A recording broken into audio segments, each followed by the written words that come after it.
This podcast is a member of the Voices of Wrestling Podcasting Network. Visit voicesofwrestling.com to hear the rest of our great podcasts, as well as show reviews, columns, opinions, and updates across the world of wrestling. To the highway in a brand new day. Over the rainbow, gotta let it go. So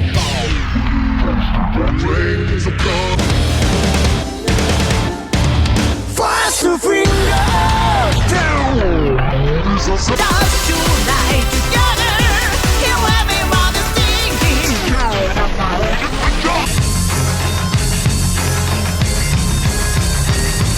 你看到我就怕，头皮发麻，我的手。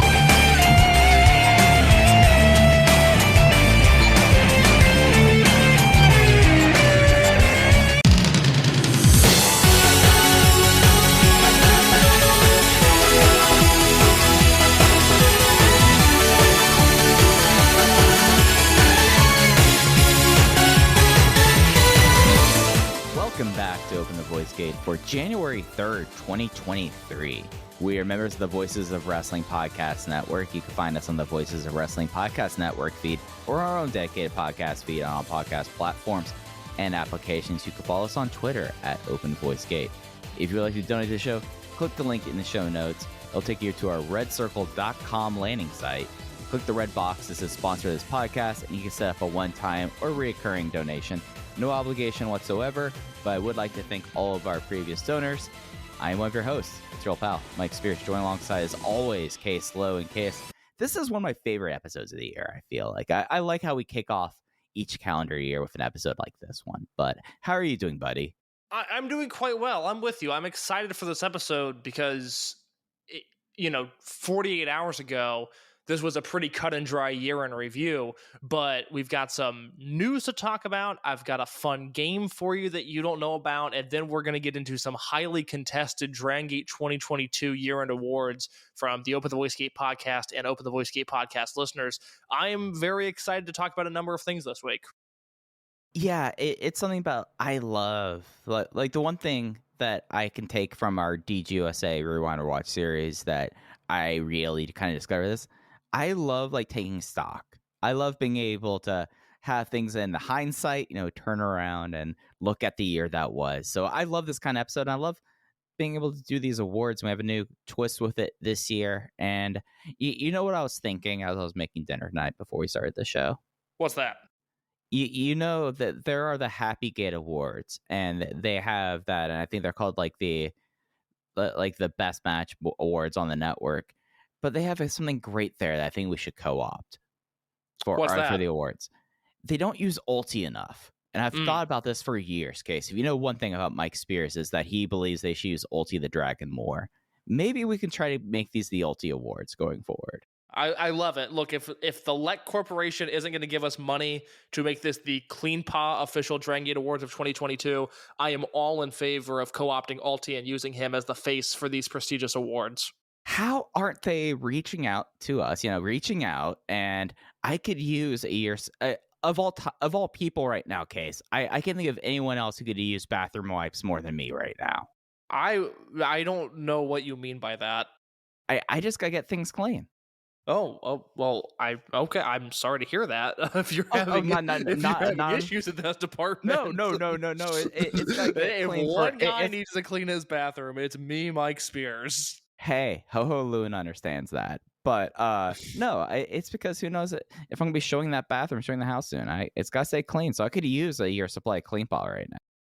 Let me ask you something wrestling related, but still out of pocket. As you mentioned our Dragongate USA Rewind and Rewatch series just a second ago, where we watched all 52 Dragongate USA shows, or I think it was 50 Dragongate USA shows, talked about them on this very podcast. You can go back and listen to those. I'm incredibly proud of some of the work, that we did on those. Can you point to not your favorite? Maybe it's favorite, maybe it's best. Maybe they're serendipitous in this scenario.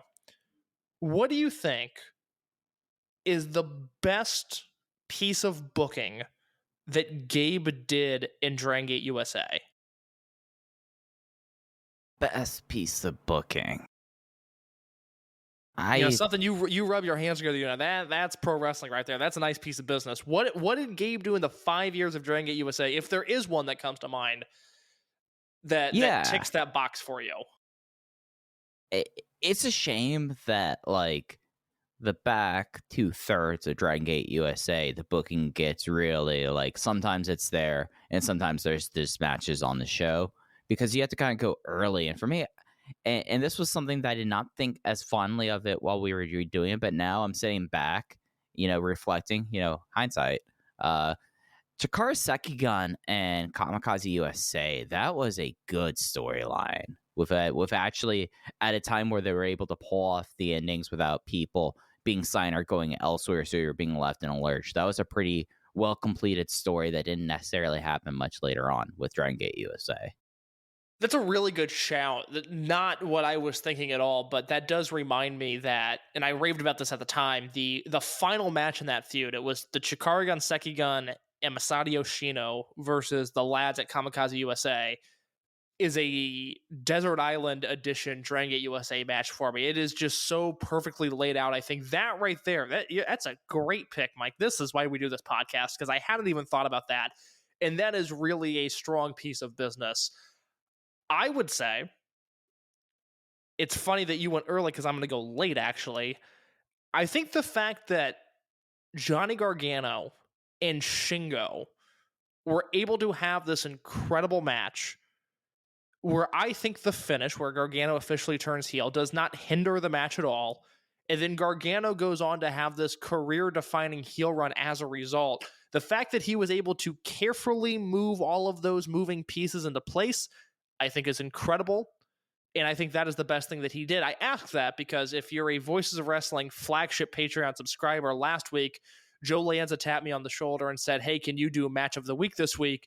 He typed it meaning to ask because it's Final Gate week if I would do one, but he wrote Final Battle.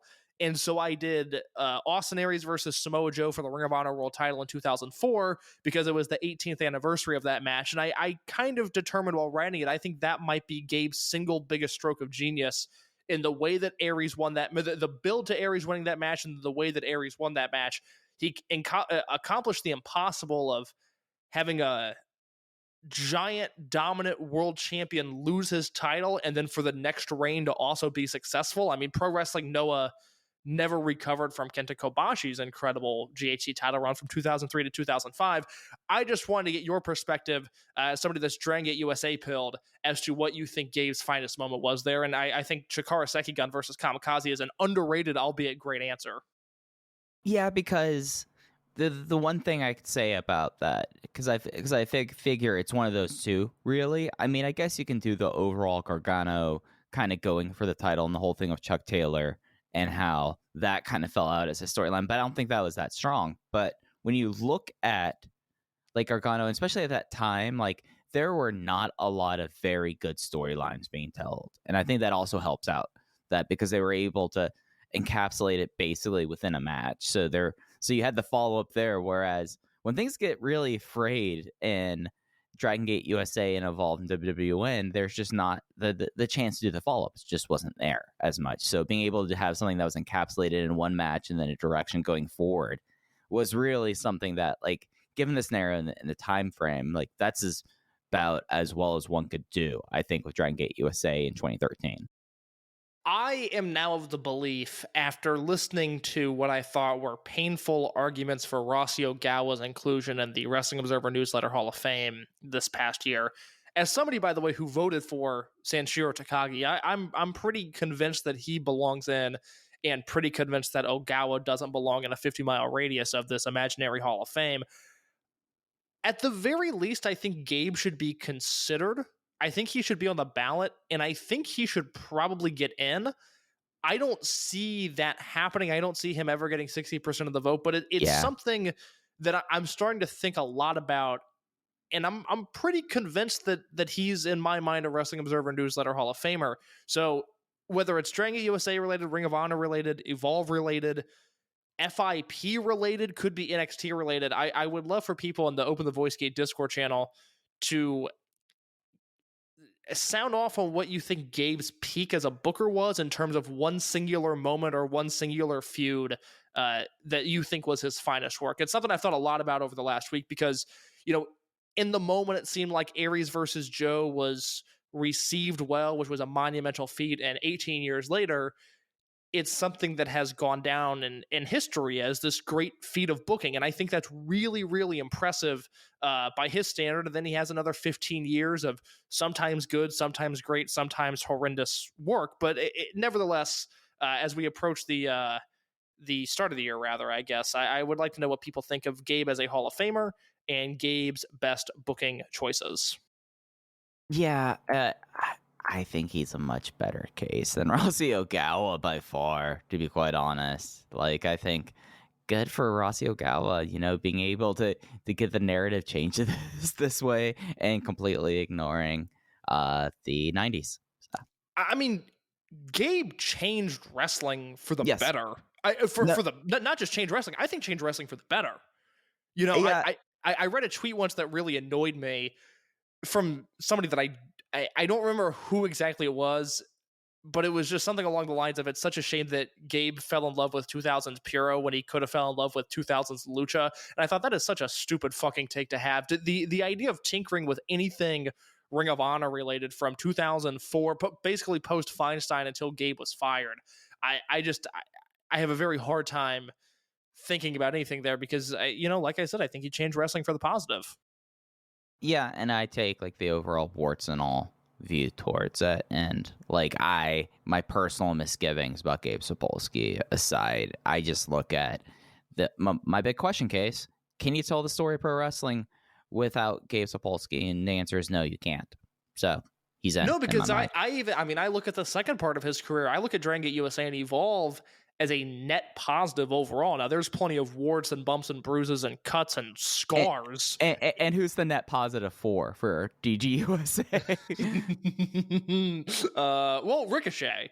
Ricochet? Yeah, no, that's definitely someone who had a net positive. Johnny Gargano. Yeah, net positive. I mean, he might be a dork now, but Ricochet, if he's not a millionaire, he should be. And if he's a millionaire, he should be a billionaire off of his professional wrestling skill. He just happens to be surrounded by incompetence, and that is partially his fault for continuing to sign contracts and partially not his fault because it's the environment that he's in and he's got a kid, and I get it. It's his life.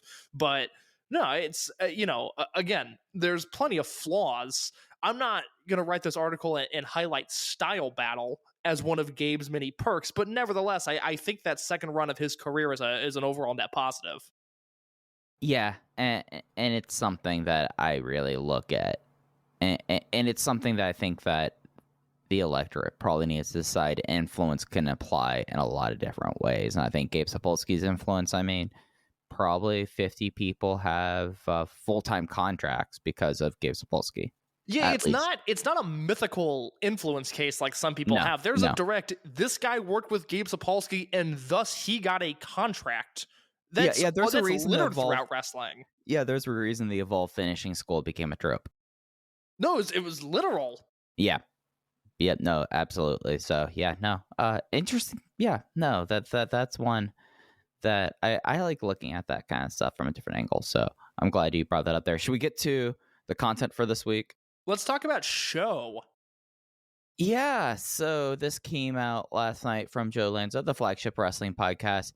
Dragongate actually, according to Joe Lanza's reporting, on the free agent hunt, but not as someone departing Dragongate, but the chance that Dragongate might be looking at relatively big name free agents. Case. Yeah, this is something, as Joe pointed out in his write-up, which is on the Flagship Patreon, and it has, really interesting news on New Japan and All Japan, and especially Pro Wrestling Noah.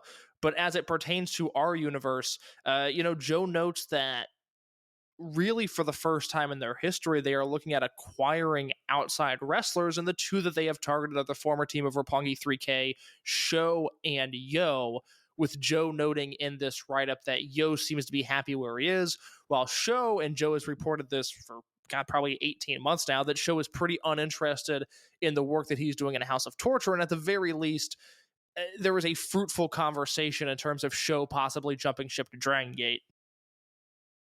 Yeah, and it's something that when this came out, it's like my first thing, and it's something like independently. I've been going through coverage of Dragongate lately. I think is a fair way to put it, and it's something that like Joe noted and was right. Dragongate historically, in a lot of ways, is such a self-contained thing that people leave Dragongate, they don't really join. Like Kai is such an aberration in the greater scheme of things, and it's also as it pertains to like free agency, as Joe like pointed out there, because really when you look at how Dragongate operates, and I think that's something that from my understanding of I would like to get into in a second case, but with the way that Dragongate operates, they would not necessarily ever be in a position to get someone as a free agent. That's not only to mention the fact that, when Go Shiozaki, when the Burning guys were bouncing between All Japan and Noah a couple of years ago, they completely, like, other than Kotaro Suzuki and like Kanemaru, like you bring in them, look at how small the rest of the roster looks like. So it was something that just never fully made sense. There weren't really junior heavyweights in that sense that could just pour it on over, and until I guess recently. Yeah, it's funny talking about this in the context of 2022 Dragongate, which we're here to kind of recap, because from numerous people, and Joe Lanza being one of them with the excellent work he does on the Flagship podcast, talking about this year about how Dragongate doesn't feel like it once was. And for you and I, and for a lot of people, that wasn't an issue, but there was also a pretty vocal camp that agreed and had this issue of, look, Shima's gone, Shingo's gone, Tozawa's gone. It's just not the promotion that I once loved. What's funny to me is that the only other time we've really seen a direct inclusion of wrestlers not from the dojo was in 2018, where in one fell swoop, all of a sudden, Kai, Hiroshi Yamato, and Kazuma Sakamoto stepped into the promotion. And that was when my antennas were up. That was me waving red flags going, whoa, whoa, whoa, whoa, whoa. What is this? This is not my Dragongate. Who are these guys? And as we saw with, Kazuma, he turned out to be a net positive as a freelancer for those years. Hiroshi Yamato flamed out and he stopped getting booked. And Kai, as I raved about last week, is to me yet another success story within the Dragon system in the same way of a Young Bucks or a Pac or a Ricochet. Kai should be on that list of guys that came to Dragongate and got better because he's doing the best work of his career. And I never would have imagined this would be possible 4 years ago when he came into the company. Yeah, and so all the inclusions recently outside of foreigners, and this is all stuff that I think you bring up 2018. I think that's a key thing about 2018. All right, we need to fill out cards. We're taking on water. Let's see what works, what doesn't. Sho and Yo would be a completely different scenario because of how they would be coming, where they would be coming from. There's some things that I think I can only speak for myself. This is my sourcing on this. Like, it was news to me from the sourcing, but it's also the kind of stuff that my sourcing wouldn't necessarily talk about, I would say. But Sho coming in, I think we kind of have to talk about things coming off the books and people coming in here, and why I don't question Joe's reporting, why this is something that I don't know if it solves all the problem that they were saying that they were solving, case, if that makes sense. Yeah, go in on that just a little bit. So, and again, I'm not calling out here. I want to make that abundantly clear. So, a while back, Joe's reporting mentions that when talking with people within Dragongate, talking about people leaving the promotion, was like, oh yeah, we need the flexibility of being able to pay our younger guys. And it was something that you had older names that in a seniority system would have much higher pay just because of how it operates, and being around the company, coming off the books, and being able to pay people that were that probably should have been paid better a little bit sooner. So they were doing that. But when you bring in someone like Sho, contracts, and from my understanding of the economic landscape out there, I'm wondering, because it's not that it's like a 1-to-1, oh, this contract and this contract equals a Sho. It's just saying, like, that's a different kind of thing that, like, you were trying to make sure everyone in house was taken care of. Now you're bringing people in that would have a higher contract that they'd be expected to. I think that's fair to say, Case. Yeah, but let's ignore the influx of rookies for 1 second, because obviously they take up some size of the salary that ultimately makes up the company. But just looking at this from like a trade machine type lens, looking at this from a sports perspective in terms of freeing room and cap space, if you remove the contracts of Gamma, Kness, and Super Shisa, and this is all hypothetical, but if you take away those contracts and Kaito Ishida, who left the promotion this year, that certainly feels like it's in the ballpark of, hey, we could go out and get somebody, don't you think? Yeah, but then it's also, hey, we're trying to using a trade machine thing of, you got to sign some of those guys to extensions that you're trying to clear that cap for. Some of those exceptions, like, you don't want to use that exception on Gamma anymore, Yeah, to me, again, no one covers the Japanese wrestling scene better than Joe Lanza, and over the last 2 years, as his exclusive news from Japan has picked up, his accuracy rate is astonishing. So I firmly believe that the wheels are. I was not calling out. No, I'm not saying you were. I just want to mention that I firmly believe the wheels are in motion for this. Whether it happens or not, look, I'll believe it when shows up in Cork and Hall. But it's reason for me to believe that, although we talk about often on this show how depleted the entire industry is, how rough things are for every promotion, New Japan included, we have noted that Dragongate has kept their head above water more successfully than other promotions. This is a very interesting time for them in terms of forming, what some people think is a new identity. I just think it's pushing forward. And I think they saw the success they got with Kai into a lesser degree with Sakamoto. And I think they see an opportunity to make a big splash. And, my initial takeaway was, show has been so uninteresting for 2 years now. I mean, I don't think I watched a show match in 2022, and I probably skipped 98% of his work in 2021. My initial thought was, God, it's been so interesting. It's been so long, rather, since show has been interesting. I don't know how this would work. And then this afternoon, I went back and I watched him and Shingo from the 2019 Best of the Super Juniors. And I said, oh, no, this is a guy that if Dragongate can get him, I think I want him involved, because he would be coming in as a name in a different sort of situation than Sakamoto and Kai were coming into, something that Dragongate has never dealt with before. But I firmly believe that through, a month of touring, show could get the rhythm down and he would be a standout in this promotion.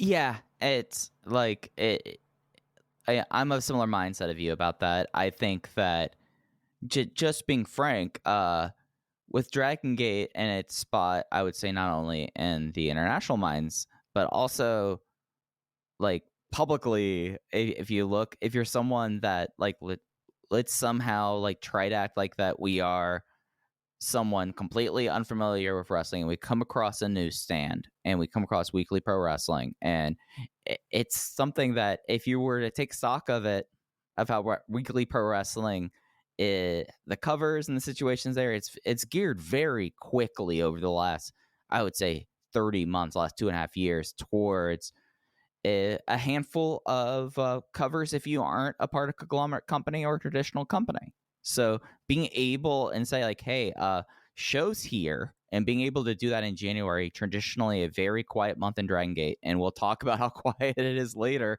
but if you're able to do that then and maybe kind of carve a position in people's minds on the newsstand, that's something that wasn't happening for a while. And getting show at the very least, like, I have no question about his wrestling ability. I think that he is someone that as long as he's not being obstinate, I think he could wrestle a house style within months, as you said. But it's something that, maybe this is a way to do that. Dragongate's been shut out of Tokyo Sports for a while.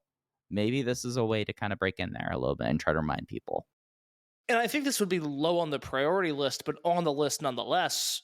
Dragongate is going to spend an extensive amount of time in North America this year between the United States and Mexico. Even just within the next month, Ben K versus Jacob Fatu, Lucky Ali versus SB Kento, KZ versus Trey Lamar, and Big Boss Shimizu versus Aaron Mercer. Those matches are all on the books in the United States. We haven't talked on this show about Shimizu coming to Houston yet, but that's something that's going to happen in February, and I'm delighted at that prospect. I think he could get super, super over there. Shimizu in Houston. Yeah, no, that makes sense. Yeah, it's going to be a good time. So this is low on the list of things that I think they would care about in a move like this. But ultimately, Mike, what do English-speaking fans care about when it comes to Japanese wrestling? They care about New Japan, and they care about Stardom. And for some godforsaken reason, they care about Ultimo Dragon. I don't get it. I understand that he was on American TV 30 years ago at this point almost. But holy shit, do I get annoyed when Kaito Nagano gifs are passed around from even prominent accounts, and I see like 7 retweets, 12 likes, and then people move on with their day. And then I see a gif of Ultimo doing a back spin kick and his takedown head scissors, and it's like 1.3 thousand or 1,300 retweets and likes, and it just drives me insane. When I published my Final Gate review, I was going back and forth between when I ended up using that phenomenal photo of Madoka Kikuta and Shingo Takagi, which, just marvelous work by the Pro Wrestling Illustrated team of all teams there to capture that photo, or the photo of the 4 dragons, because I thought, God damn it, people might click on this more if they see Ultimo Dragon. That is a constant battle. The reason, this was a long-winded way of saying, if Dragongate can get a New Japan wrestler on their roster, which again, just territory that has never, Dragongate has never embarked on this territory, that is something that would turn heads. And I think you would at least begin to have people ask that question of, what's Dragongate? How can I watch it? Who are the guys? Show would get the ball rolling for the English-speaking audience, I think. Yeah, and I'll part the curtain a little bit. There was, when Shingo showed up on December 6th, I found a way for a YouTube clip that would have something with Shingo in it, so I can make sure Shingo was in that clip, even though that was not the prime focus there, because those are the kind of things, Completely. So yeah, it's something that I think that if I'm thinking about this like purely like, do I think Show would be an active positive? Yes. Is going and getting Show the thing I would be doing if I was general manager Ryo Saito or president Toru Kido? I don't think so, but we'll see. Look, it's a drastic move for Dragongate. Again, they've never done anything like this where they've taken a wrestler of prominence from another promotion. It would also be a drastic move for a New Japan wrestler, a homegrown New Japan wrestler, to leave New Japan. The Voices of Wrestling Slack was going through this yesterday after this news report came out. And I think Yoshitatsu was the last name they came up with of somebody that went from being contracted New Japan homegrown to leaving for another Japanese wrestling promotion. And even that was weird because Tatsu went New Japan, WWE, New Japan, All Japan. You have to go back to like maybe Kensuke Sasaki. I don't know of another homegrown New Japan talent that has left contracted for another Japanese wrestling promotion. It's like Sasaki or Kojima maybe, but it's not something that has happened certainly within the last decade, but perhaps not at all in the 21st century. Yeah, Minoru Tanaka. Good pull. Good pull. I mean that was the first one, because you really didn't get, if you're talking about New Japan out, you could talk about washouts, and maybe it was something that could have happened with, I'm blanking on his name, bless his soul, the guy who passed away. I know who you mean, but I can't think of his name. Yeah, Katsuya Katsumura. Yeah, Katsumura, like that would have been a thing if you want to count MMA too. Then yes, Katsumura is that, I think.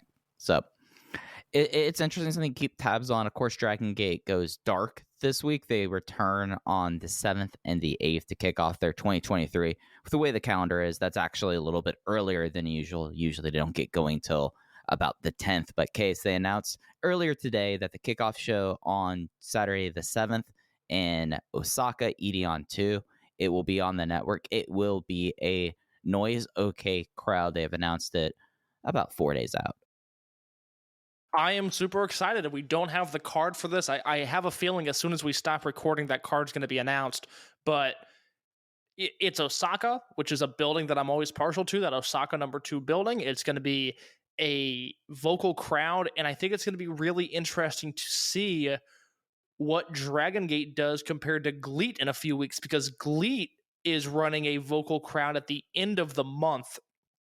And I believe, I could be wrong, but I believe I saw something that tickets have moved very well for that show already. Which one makes sense for GLEAT? That would be, I mean, big first time in Edeon 2 for them, right? Yes, I would have assumed that they would have made Kaito Ishida their world champion heading into that show, but GLEAT had other ideas.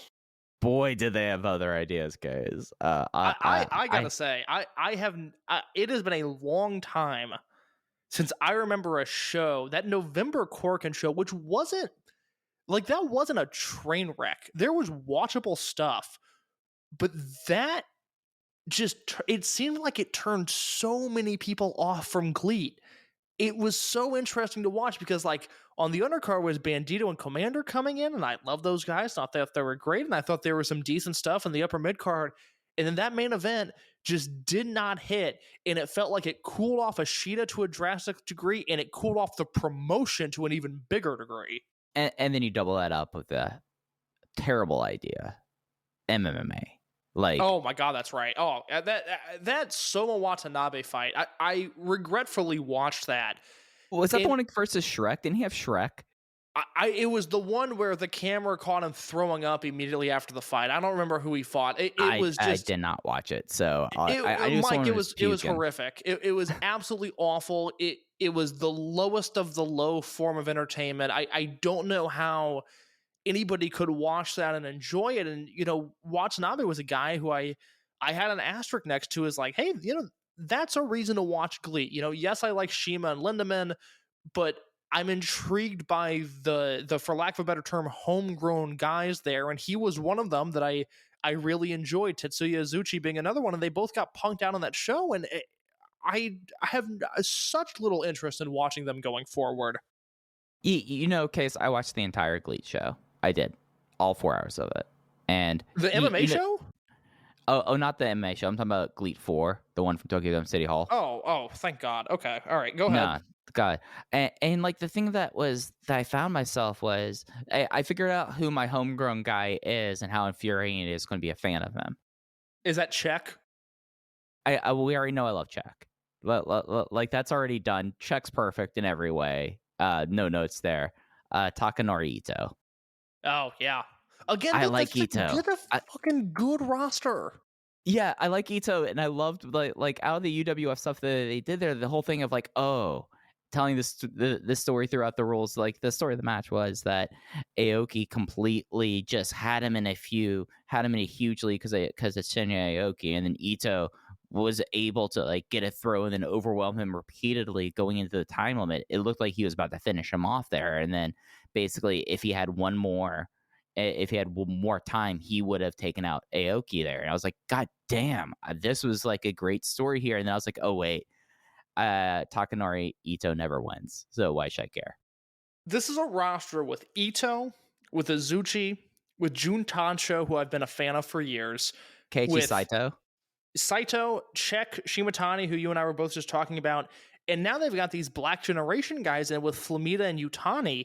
There is no reason, forget the Strong Hearts guys and Ishida, that core alone, this promotion should be, I will say, more entertaining than they are. And I've really enjoyed some GLEAT stuff this year. I mean, to me, Al Lindemann was a top 10 wrestler in the world this year, and it was partially his work in the Super Juniors tournament, but it was mostly just the high-end GLEAT stuff that he did. There is something off, and I don't know what it is, but it's a bummer because I want to like this promotion. Cosmically, there's just a lot that like whenever like I watch it, and it's like, oh, you have like the fourth and fifth least important people of LIJ here, but you're still only getting 1,000 people, and it's one of those things that you're just like, okay. Like, and I'm happy, of course. I don't keep track of it for the Dragon System guys, of course. But, like, you kind of, like, take the step back after the show, and you're like, oh, it was a great thing that there was a filter from 2004 to 2018. Because now that I see what Unfilter is, it makes sense the way it went down that way.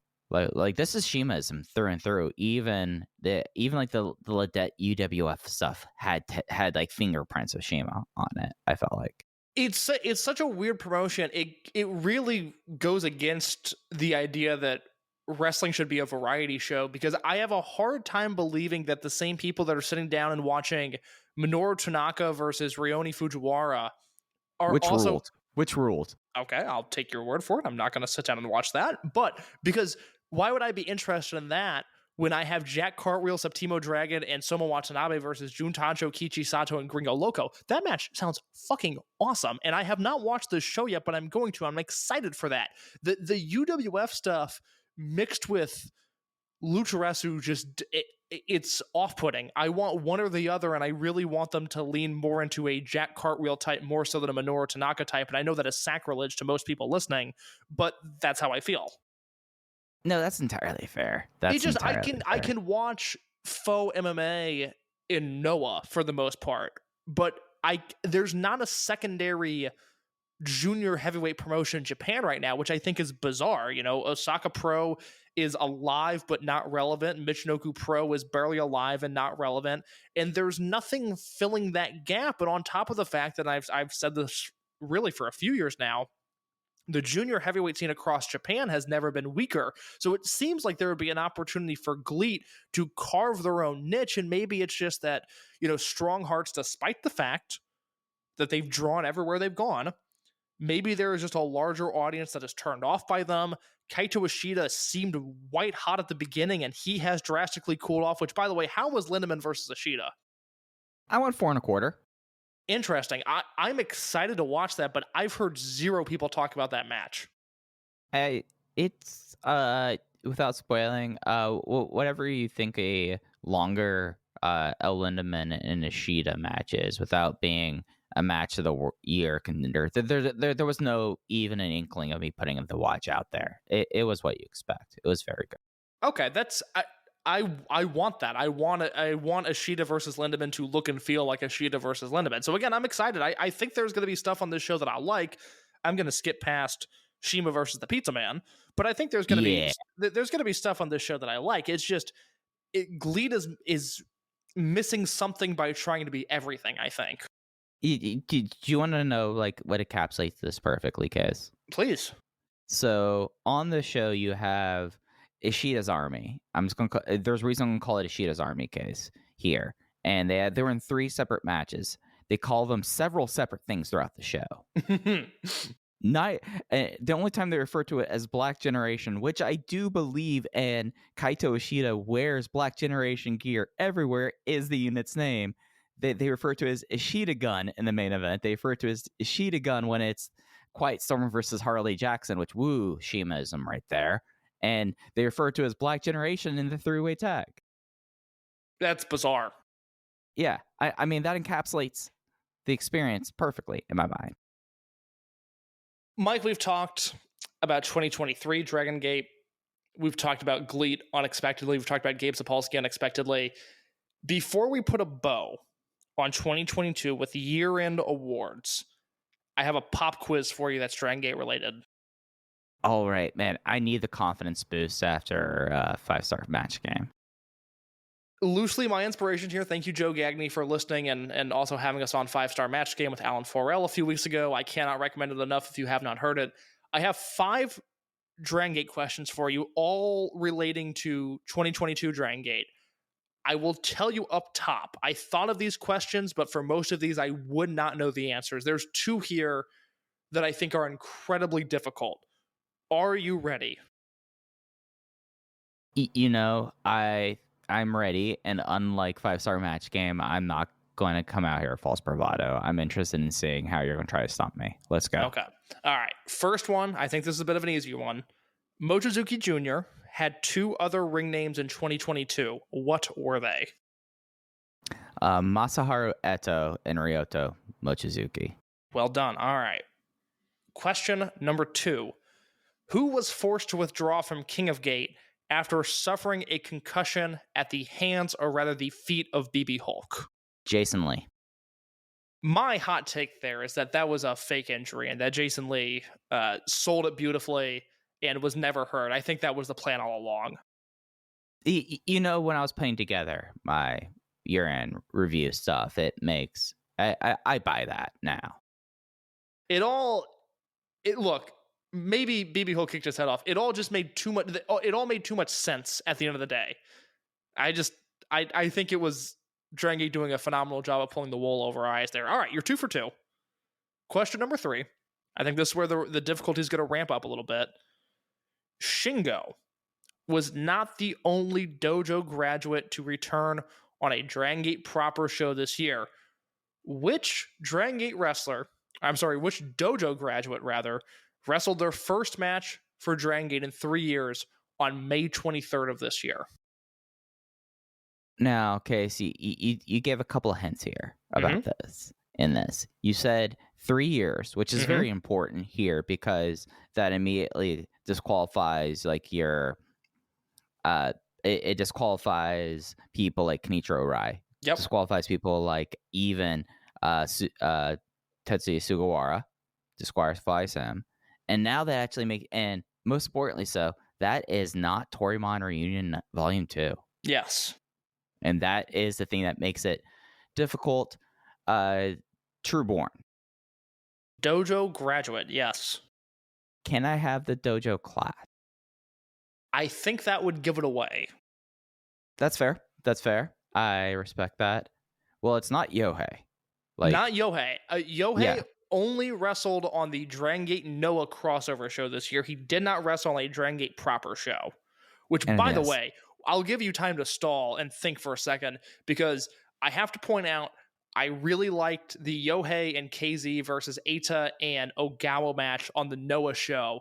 And as I was watching it, I was legitimately on my couch laughing to myself, thinking about the grumpy old businessmen that bought a ticket to see Muta versus Nakamura. And third from the top, they had to watch this junior tag spot fest. Yeah. Katsuo, aka Yuki Ono. Well done. It was Katsuo. He appeared on the May 23rd King of Gate show in his hometown. He teamed with Takashi Yoshida and Ultimo Dragon to wrestle Don Fuji, Problem Dragon, and Susumu Mochizuki. Oh, okay, Case. I'm calling a shot here. Okay. Here, that was May 23rd. That was right after the Hokkaido triple shot. Indeed, it was in Hakodate. That's what I was going to say. Yeah. I was going to say it was Hakodate. I knew that. God. Okay. All right. You're 3 for 3. These next two fall into the list 'em and learn 'em category, or whatever it is that Gagny calls that. Yep. This is going to take a second. I'm going to give you time for these because I'm going to be really impressed if you can get them. Question number 4.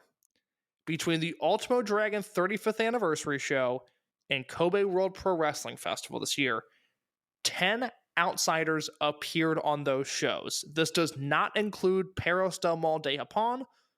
I'm going to include Super Crazy in that mix, who had profiles on the Dragongate website. There were 10 wrestlers that appeared on these shows that did not have profiles on the Dragongate website. I need you to name all 10. All right. So, 2 easy ones straight off the bat.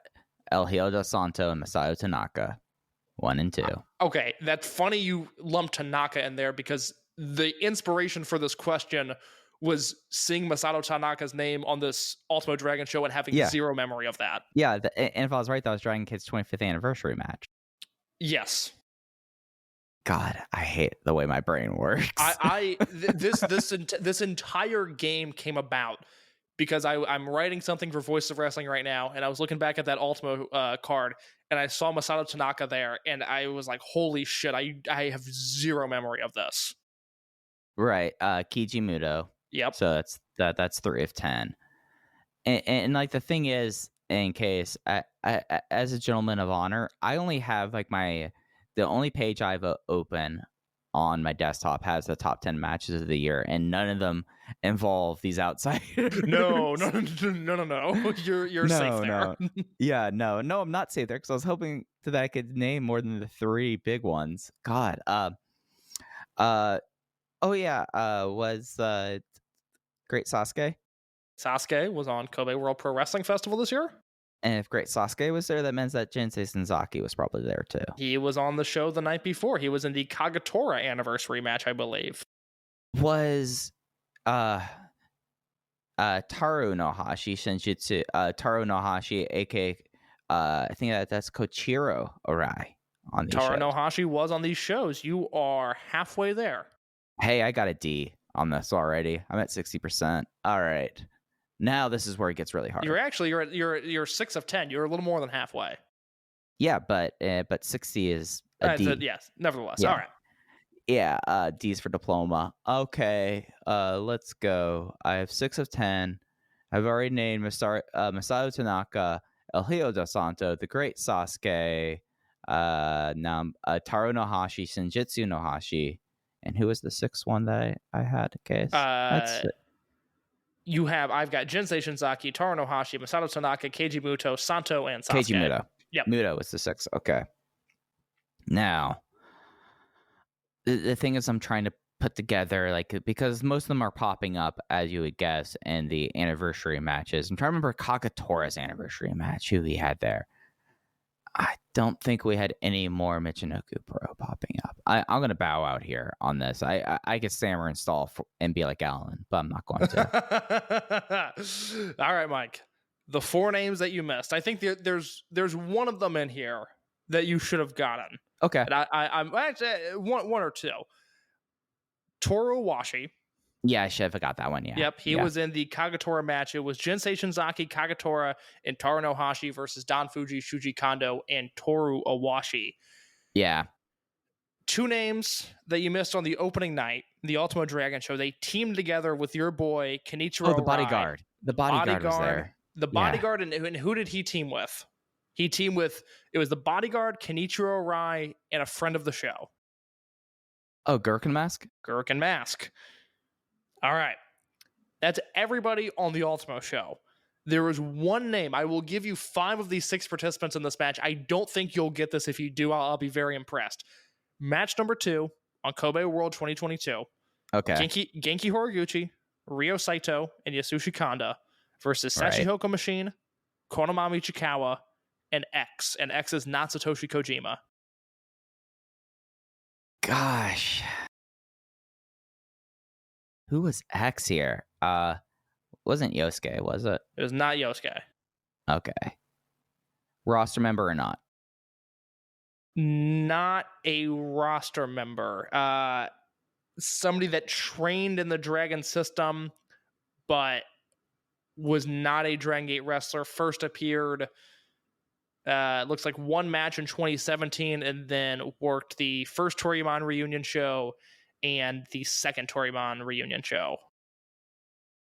Well, it's not Hisamaru Tajima. Nope. I know that for sure. Of course not. Come on now. come on. Geez. Worked in 2017. Did not work the 20th anniversary match. Correct.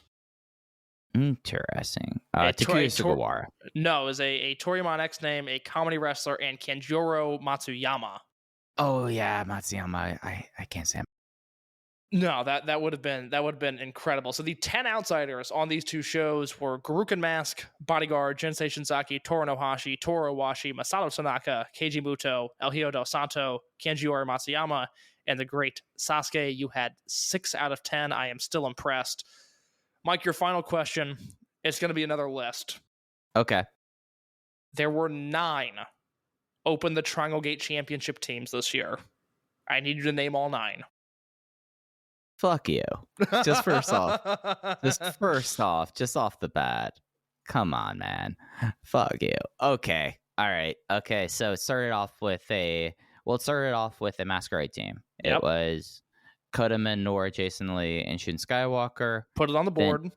Then it was Eita, Ishida, Hyo. Nailed it. Then it was Vacated. Yep. And then it was Natural Vibes, KZ, and Young Vibes. Which would be UT and Jackie Kong KZ, UT, and Kamei. Then it was Original Gold Class. So Doi, Minoura, and Ishida. By the way, already doing better than I thought you would. Keep going. Then it was Peros from there. And then it went from Peros to M3K. Negative. Oh, there was a bounce back, and then it bounced back to Peros. That's right. Yeah. So that was that Noah's Trios team. Fuck that. Fuck you. This problem. Keep going, this question was designed for whoever did it to trip up on the fact that Peros did a quickie change to Stinger. Fuck that. Okay. So you've got Did I guess the unit somehow? You nailed Stinger. It's terrifying. So you got 1, 2, 3, 4. You got the first 5 in order. M3K is correct. Let me give you who's the current Triangle Gate champions. Yeah, the current Triangle Gate champions are Zebra, it's Kai, Ishin, and Shun Skywalker. That's 7 of the 9. There are 2 Noah Trios teams. Yeah, tell me them. One of whom was Stinger. Can you take a guess at who in the year of our Lord 2022 was in the unit Stinger? Okay, well, Ogawa. Yep. Katoge? Not Katoge. This trio, by the way, held the title for 1 day. All right. The fact that I named one member of Stinger and it was the one that it had to be a member of, because they're not going to put the belt on just 3 complete scrubs. Yeah. Okay. Tell me these. I'm actually getting mad at you for this question. It was Ogawa, Seki Yoshioka, and Yuya Susumu. And they lost the titles to Atsushi Katoge, Daisuke Harada, and Yohei. Oh, so it's almost like a mini Blood and Guts right there. That's one way of putting it. So in order, the Triangle Gate champions that was literally this year. what the team was called before it became like Seskin no Momo. Was it? Oh, I didn't know that. Yeah. That group was called Blood and Guts. Unaware. I thought you were making an off-color Yohei joke. For once, I'm not making a comment. For once. So, in order, the Triangle Gate champions this year. Nobody covered the Triangle Gate situation as correctly as I did specifically. With all due respect to Mike, I had the pulse red. This whole entire exercise was for you to take this victory lap, this 20-minute victory lap on nailing the Triangle Gate this year. Welcome to 2023, everyone. Here's the thing. I have an article coming to voicesofwrestling.com. I believe it's going to be up on Friday. I'm just about done with it. I am going through the highs and lows of Dragongate in 2022. It's one of the longest things I've ever written for the site because it's a bunch of mini articles in one. I go through Dave's egregious reporting of the Nozawa booking Dragongate saga. It is worse than I thought. I actually, here's what happened. I was justified about how mad I was. Completely. Because here's the thing. I thought I was going to go like between the sheet style and go like observer to observer to observer and highlight all of these different Dave things. And by the time I got to the 3rd Nozawa is booking Dragongate section, I could not read it anymore. It was enraging as to how wrong Dave was on some of the stuff in the moment and how, especially with almost a year of hindsight, just utterly ridiculous and time-wasting this entire thing has been. The thing that gets under my skin more than any of it is this idea that, so in the semifinals, or I'm sorry, in the quarterfinals of Kingdom Gate, Shuji Kondo beat Kaito Ishida. And Dave notes in The Observer, well, that was clearly a last-minute booking change by Nozawa, which is absurd when you think about how before any of the Dave Nozawa's booking Dragongate stuff came to be, because that was reported at the end of May. May 11th. This was before after any of this stuff came out. Case, I'm about to explode. This is well after Kai lost in 30 seconds. Thank you. To Shuji Kondo. Sorry, I was about to explode shouting that out. No, it's okay. May 11th, Kondo beats Kai in 40 seconds. And I think it's like May 30th that Observer comes out where Dave first mentions that Nozawa is booking Dragongate. So I go through the early stages of that and then highlight some of the other absurdities. I mean, Dave talks about Kendo Kashin coming to Dragongate booking meetings, which is just, I wasn't in the room, but I promise you that's not true. There's a bunch of stuff in there that is utterly absurd.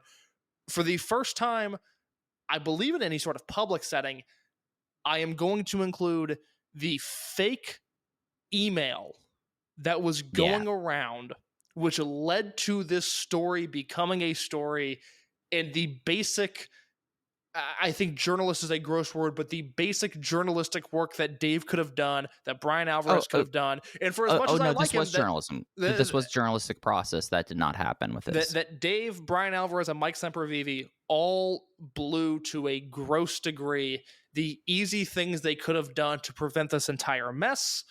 That is all going to be included in this article. There's a bunch of fun stuff in there. There's my matches of the year that are available on Dragongate Network. I've got a top 10 list of the best YouTube matches from this year that you can go watch at any time for free. There's a bunch of good stuff in there. I'm happy with the writing that I've done, but I've gone in detail on this Nozawa saga for the first time in writing, and let the record show that on this podcast, I very quickly snuffed out what they were doing. The only thing I got wrong this entire time, this Dragongate saga, was I thought the bouncing around would end with gold class, because you got to remember, Masquerade no defenses, RED no defenses, Natural Vibes no defenses.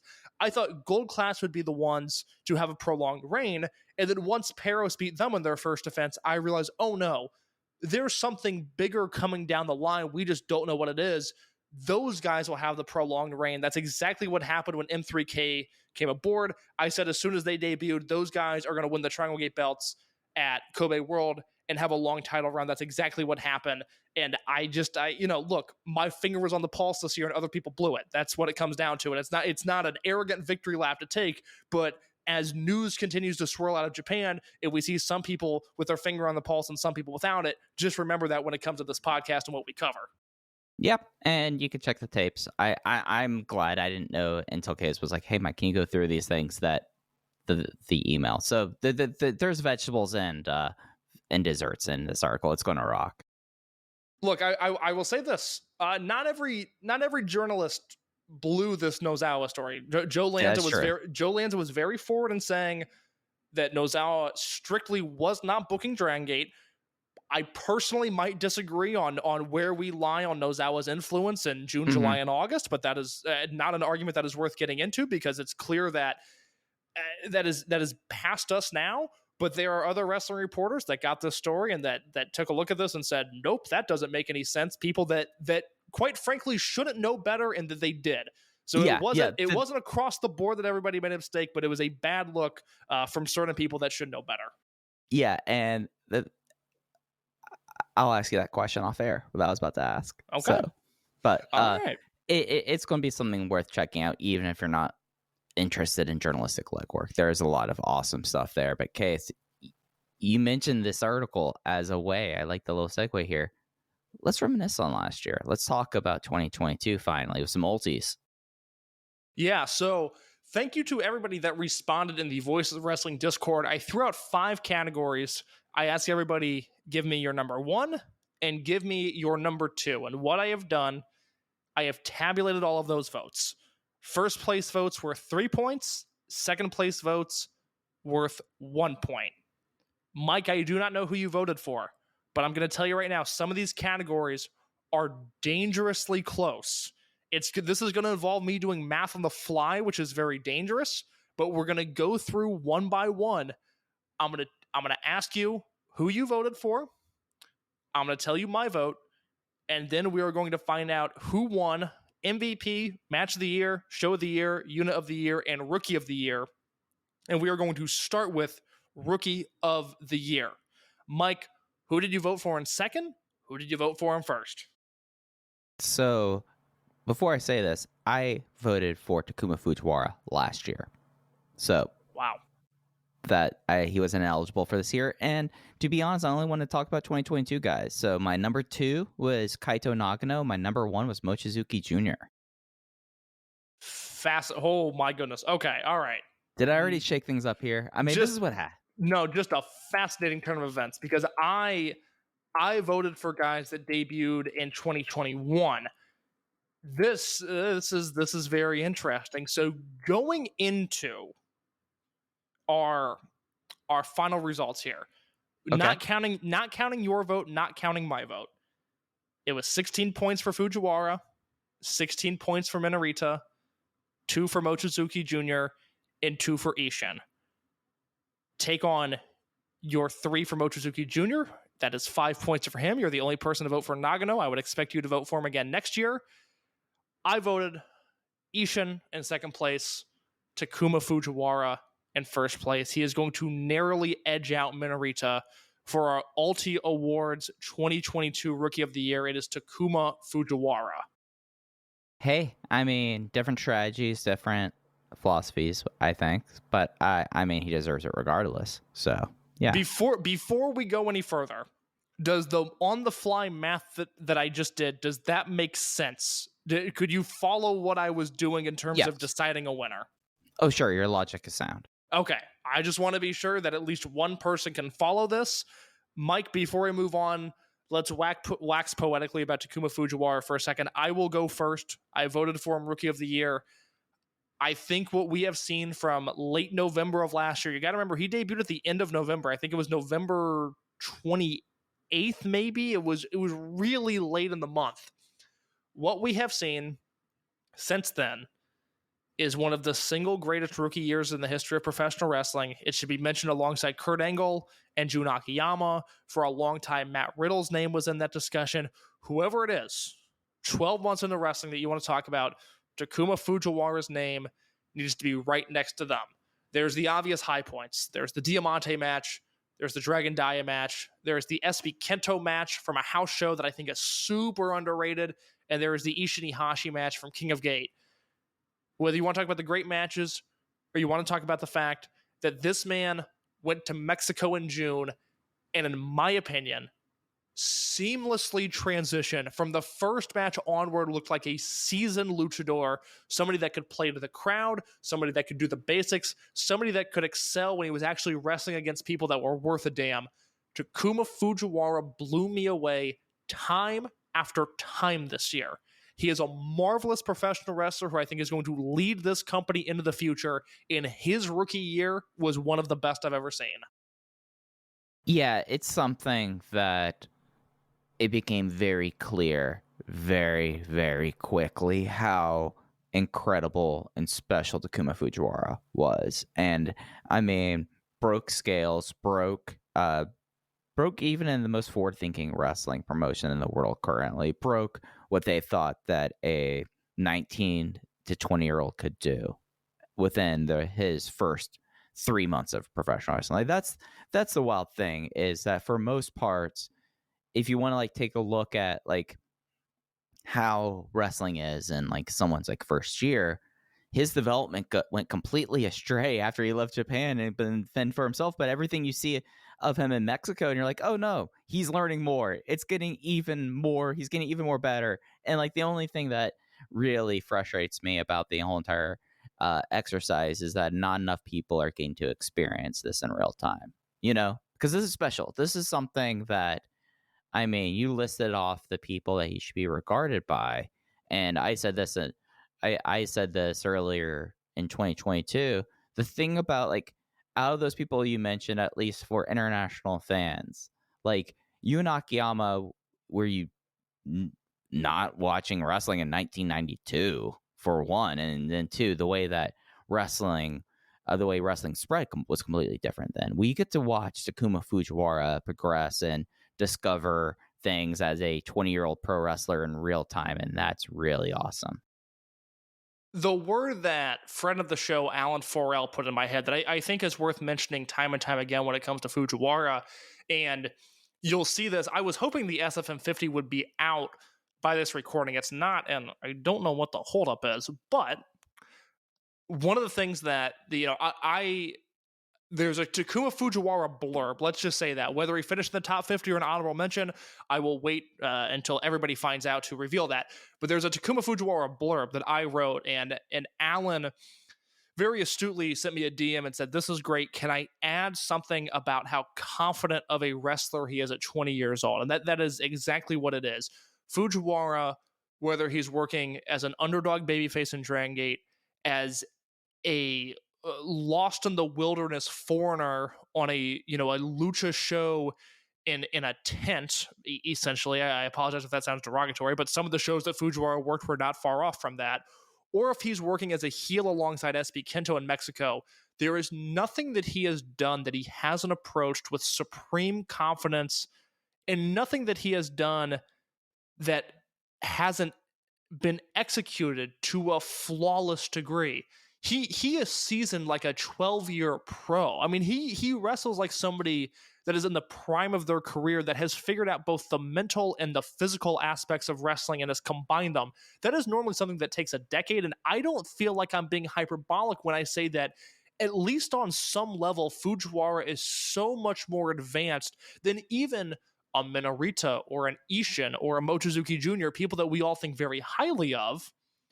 Fujiwara, I just think, is so far ahead of them. And when he comes back, I mean, you got to remember, he's in Mexico because he's stuck in Mexico. He can't get to the United States because when they put together these visas, this is something they started working on last summer.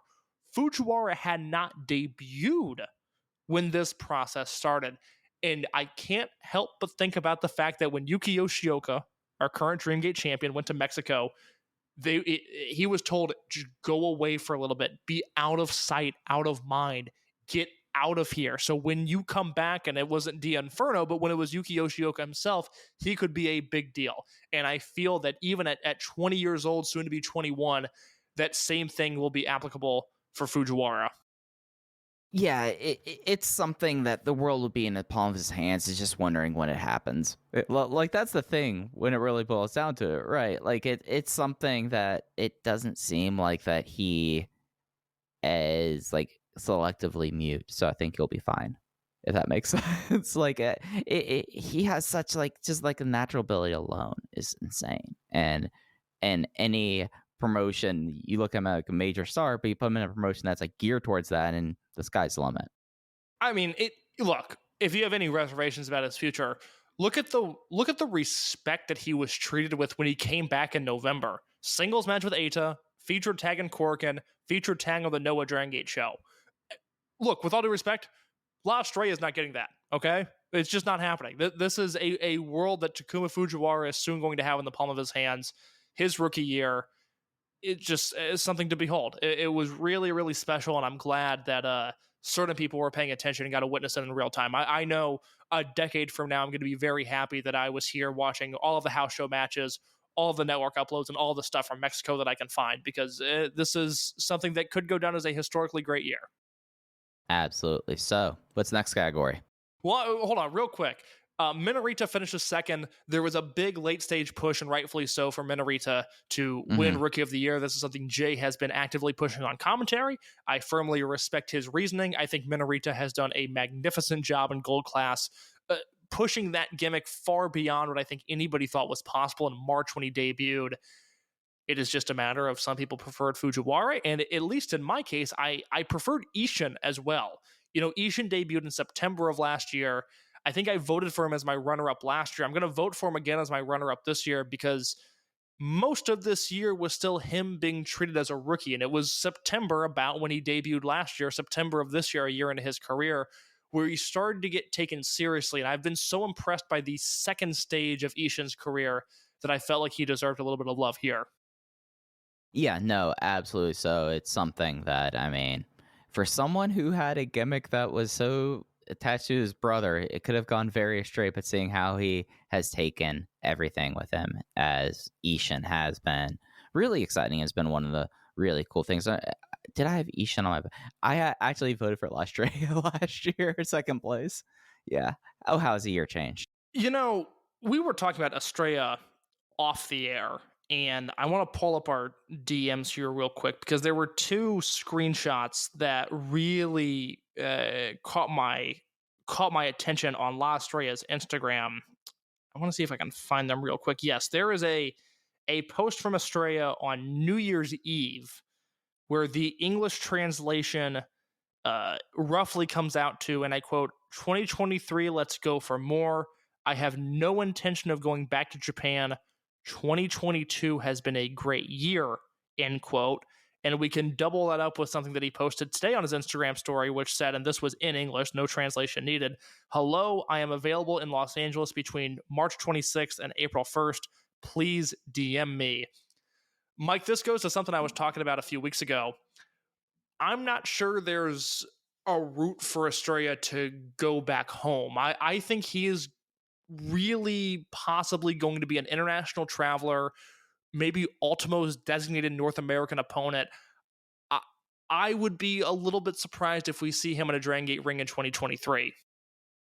Yeah, and I think that's good for him, to be honest. It seems like that maybe he comes back late 2023, but I think for him, being able to have kind of an open-ended thing and work your way back here, I think that's probably for the best. And it doesn't seem, and I could be wrong, and I can certainly try to get a read on this, it doesn't seem like a deal where it has been malicious on either side. I mean, look, Estrella, I think everybody agreed, needed seasoning, needed polish. So he went to Mexico, which I think everybody agreed from Dragongate themselves to you and I to the people listening, hey, that was probably going to be a really good move for him. They sent him to North America and said, figure it out. And to Estrella's credit, I know this from people that I have talked to, he has grinded for bookings. This guy wants to work everywhere. He showed up in WXW a few weeks ago, which is insane. I don't think anybody had that on their bingo card for the end of 2022. This is a guy who, I could be wrong, this is pure speculation, but he seems to be enjoying himself, the life that he's living between Mexico and Florida, and now it's going to be Los Angeles for a week. And look, as crazy as it sounds, Dragongate has already passed him by a little bit. What does La Estrella offer that Kaito Nagano can't do? You know what I mean? If he comes back to the promotion, he is going to very quickly be swallowed up and be back on undercards. He's more than welcome back. I would be happy to see him back, but this isn't a need in the same way that an SB Kento or a Takuma Fujiwara or my man, and I'm claiming this early, I'm buying all the stock that's available, my man Takuma Nishikawa. These guys are going to come back to Japan. They're going to be big deals. I don't think anybody has that feeling about La Estrella. Yeah, and there's someone that they basically sent and said, oh, there's no return ticket. We'll see you. And he ended up with a WWE contract after that. So it could work out. And I look, think about that. That's a good point. And you're referring to Tozawa there for anybody that didn't connect the dots, because it took me a second. But how great would Estrella be on like NXT Level Up or NXT Wump? There it is. He is. This is gonna sound fucked up, but I promise I'm only using WWE verbiage. You can't get mad at me. La Estrella might be the Mexican superstar that they've been looking for. You know what I mean? Because no. I exactly see. Why do you think I said, oh, he's the one I want to put in MLW of everyone? Yeah, like Joe Lanza made a great point when he was doing some write-ups on Fujiwara and Estrella excursion matches pretty early on in their time in Mexico, where Fujiwara would be the heel and Estrella would be on the babyface team, and it was just like, oh yeah, these people probably think that Estrella is Mexican. It's one of those deals where the special moves that he does that might be clunky or might be mistimed in Dragongate would blow people's minds in NXT. Oh yeah, no, it's something that also I think like certain styles, just don't always mesh the way you hope they do. So him working that style, I think it makes sense to me. I buy that. I mean, I believe we've talked about it on the show before. If not, I'm sure I've said this publicly at some point. But I spoke to somebody who was aware of Estrella when he was a trainee. And then I spoke to that person after Estrella had debuted.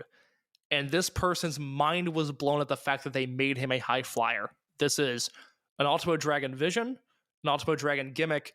And there are people that were stunned when they said, wait, they want this kid to be the high flyer? And I think Estrella has made the best of that. But having that information, that's all I think about whenever I see him wrestle. Yeah, no, it definitely is something. You're like, oh yeah. Nope. Now, definitely. Yeah, makes sense there. Let's go to Unit of the Year, Mike. Your second place vote was? My second place vote was Z-Brats. Your first place vote? Natural Vibes. The biggest win and this entire deal, finishing with 30 points, nearly a unanimous sweep. Only 2 people did not vote Natural Vibes in first place, and those 2 people did not have Natural Vibes on their ballot at all. Natural Vibes is our Unit of the Year. Z-Brats is going to narrowly edge out D-Courage for second, with D-Courage in third, and then both M3K and Gold Class both got a vote. Mike, what made Natural Vibes so clearly the unit of the year this year? I mean, well, first and foremost, this is the weakest unit battlefield, I would say, in recent memory in Dragongate, because Gold Class votes for Gold Class I interpret as, I really like Benkei's character later on, because there's no way you could defend I think the person that voted for Gold Class specifically said that. There's a note in there of the last 2 months of Gold Class. Which I totally respect. I totally get that. And then high end, I mean, high end's gonna get dealt with next week. That's okay. It's interesting, D-Courage, and I think D-Courage is something that I think we could say pretty plainly.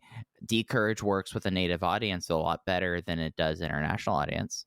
I think it's fair to say, and a lot of that's probably Yuki Yoshioka and the discourse around him. So that doesn't surprise me that it was so overwhelmingly Natural Vibes, then Z-Brats, and then M3K and D-Courage.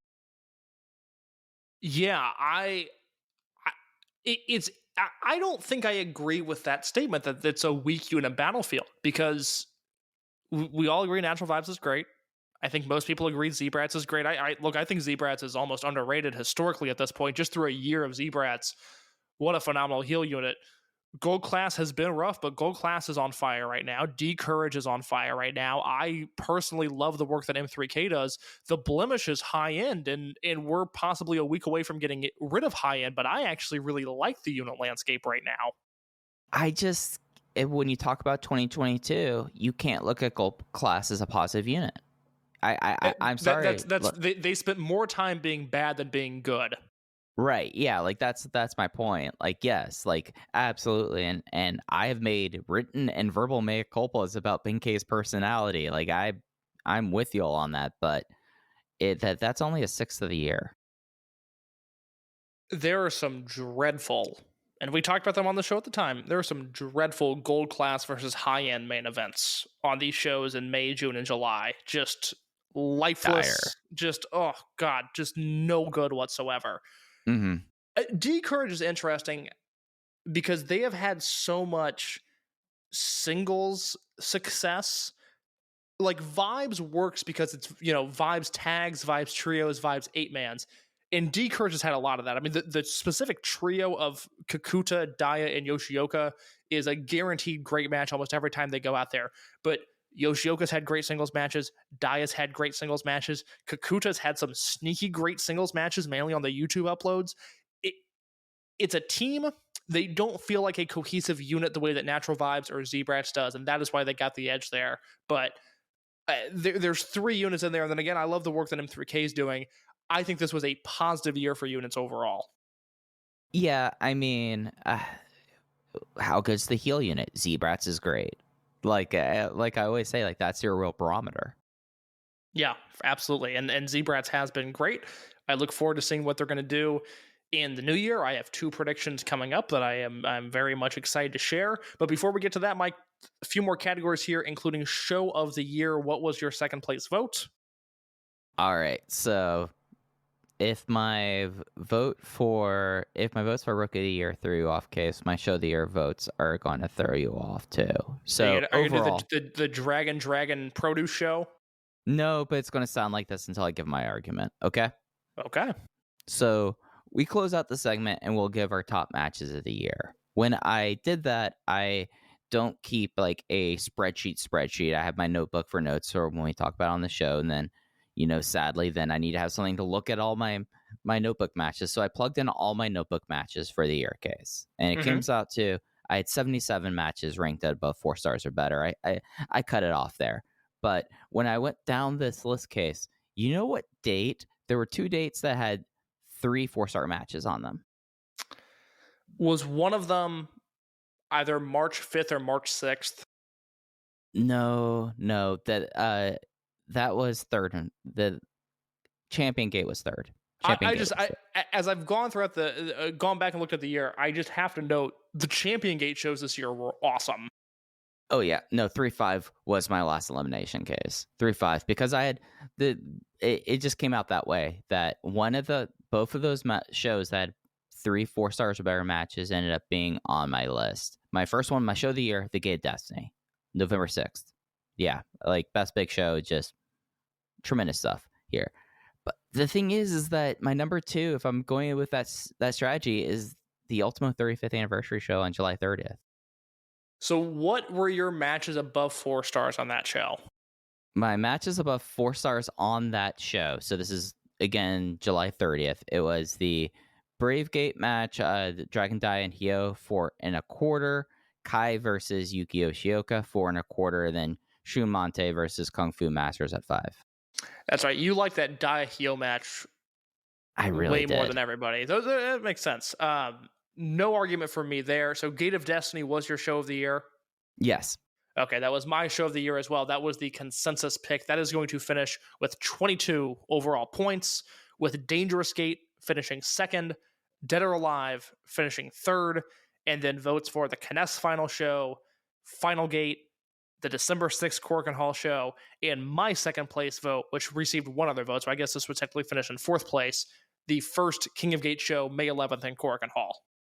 Yeah, Kness, like I did do a small show kind of thing, and Kness would have been my small show of the year. That Kness show was special, and it's these little tidbits that I sometimes worry will get lost to history. The only thing that I would have changed about that Kness show is the fact that English commentary, the equipment broke, and Jay did not. I guess he got a call in the arena, but nobody heard him call the final match for his favorite wrestler of all time. And when I read that tweet that the equipment was broken and that his recording couldn't be salvaged, my heart sank. It was devastating to read, and it just took some of the fun out of that show, which all in all was a very, very fun show. Yeah, and if there's one thing that like I know that sometimes Jay's attitude, he's just like, yeah, it didn't happen, whatever. I really hope they kind of try to find a way. I know the file's lost, but they should. The network's always looking for more content. Get your boy a microphone and an iPad and let him call Kness's final match. Just upload it as like a special director's cut. Devastating. I was devastated when I read that, and I was watching it live, kind of on and off. It was one of those deals where I can no longer do this because I moved offices. But in my old office, I used to be able to watch normally the last 2 matches of a Korakuen show while I was doing work, and it was awesome. And I can no longer do that. But it was one of those deals where I had a lot of things going on, but I was trying to give as much focus to that show as I could. And commentary kept on going in and out. And it was heartbreaking in the moment. And then to read that final tweet, that was, it's gone. Nobody can hear what I did. It's just absolutely devastating. But in terms of show of the year, Gate of Destiny, your runaway winner, with Dangerous Gate and Dead or Alive coming in 2nd and 3rd respectively. And then a smattering of shows rounding out the list. Mike, let's go to match of the year. Your number 2 match of the year this year. We'll give our top 10 after this, let's say, but let's do how do you want to do this? That doesn't make any sense. On-air production meeting, how do you want to handle match of the year? Let's do MVP, and then let's do our top 2, and we could talk about our. Let's do MVP, and then we'll count down our top 10. How about that? Perfect. Let's go. All right. I thought I had figured out how to do this show seamlessly, and I failed. Anyways, Mike, 2nd place in MVP this year in Dragongate. Who was it? Shun Skywalker. 1st place. It is Yuki Yoshioka. How couldn't it be? Explain why Yoshioka gets the edge over Skywalker. I think that just like it was Yuki Yoshioka's year for me. And it's something that I know you can compare and contrast with Joe. And I totally get where Joe's coming from with that. But Case, I did not have anyone in the King of Gate tournament have every match be a 4-star match or better other than Yuki Yoshioka. And then you add in before that the strict tag team work he was doing with D-Courage. Like, it was the 3-way match at the second night of Champion Gate. I mean, just up and down, the D-Courage stuff was working from the first jump. Like, if somehow, I don't know always how they upload stuff back up the network, but a fun little number for folks to look at. January 22nd, 2022, D-Courage versus Kagatora Takuma Fujiwara. 4-star match there. Just as they were figuring things out there. And it just grew and grew. And you saw the confidence in the winter and spring go into King of Gate, and then King of Gate, he headlines with Yamato first night of King of Gate, and then later on he has an excellent match of UT. He has the match of the tournament against Diamante.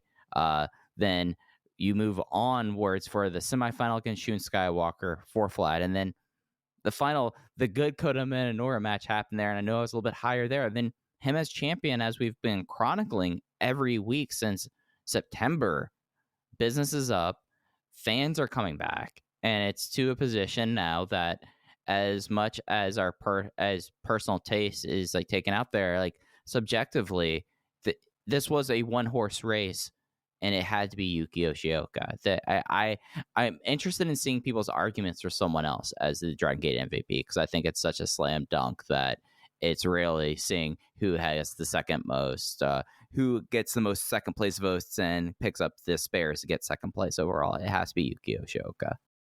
I'm a firm believer that MVPs should be narrative awards, and you're exactly right. I have no argument. My votes were the same. Yoshioka first, Shun Skywalker second. I said all year, Shun Skywalker is the best wrestler in the world, not named Will Ospreay. And I think that is true as we sit here on January 3rd, moments before Ospreay has a match with Kenny Omega, where if it's not 5 stars, it's going to be a disappointment. Nobody is on Ospreay's level, but I think Shun Skywalker is the closest there is to it. But this was Yuki Yoshioka's year.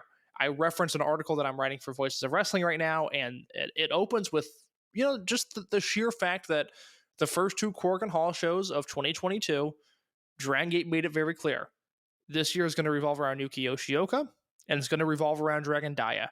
And for them to stick to that plan, because that plan worked so well, is a credit to those 2 guys. I wouldn't have changed a thing about Shun's year this year. Yoshioka, as an overall MVP candidate, being valuable to Dragongate, however, it was Yoshioka's year. So Yoshioka's going to finish in first with 25 points. Shun Skywalker is going to finish in second with 18 points. My 2 other wrestlers received second place votes for MVP this year. They both received 2 votes. Take a guess as to who those wrestlers are. I think KZ is going to be a vote. KZ is one of them.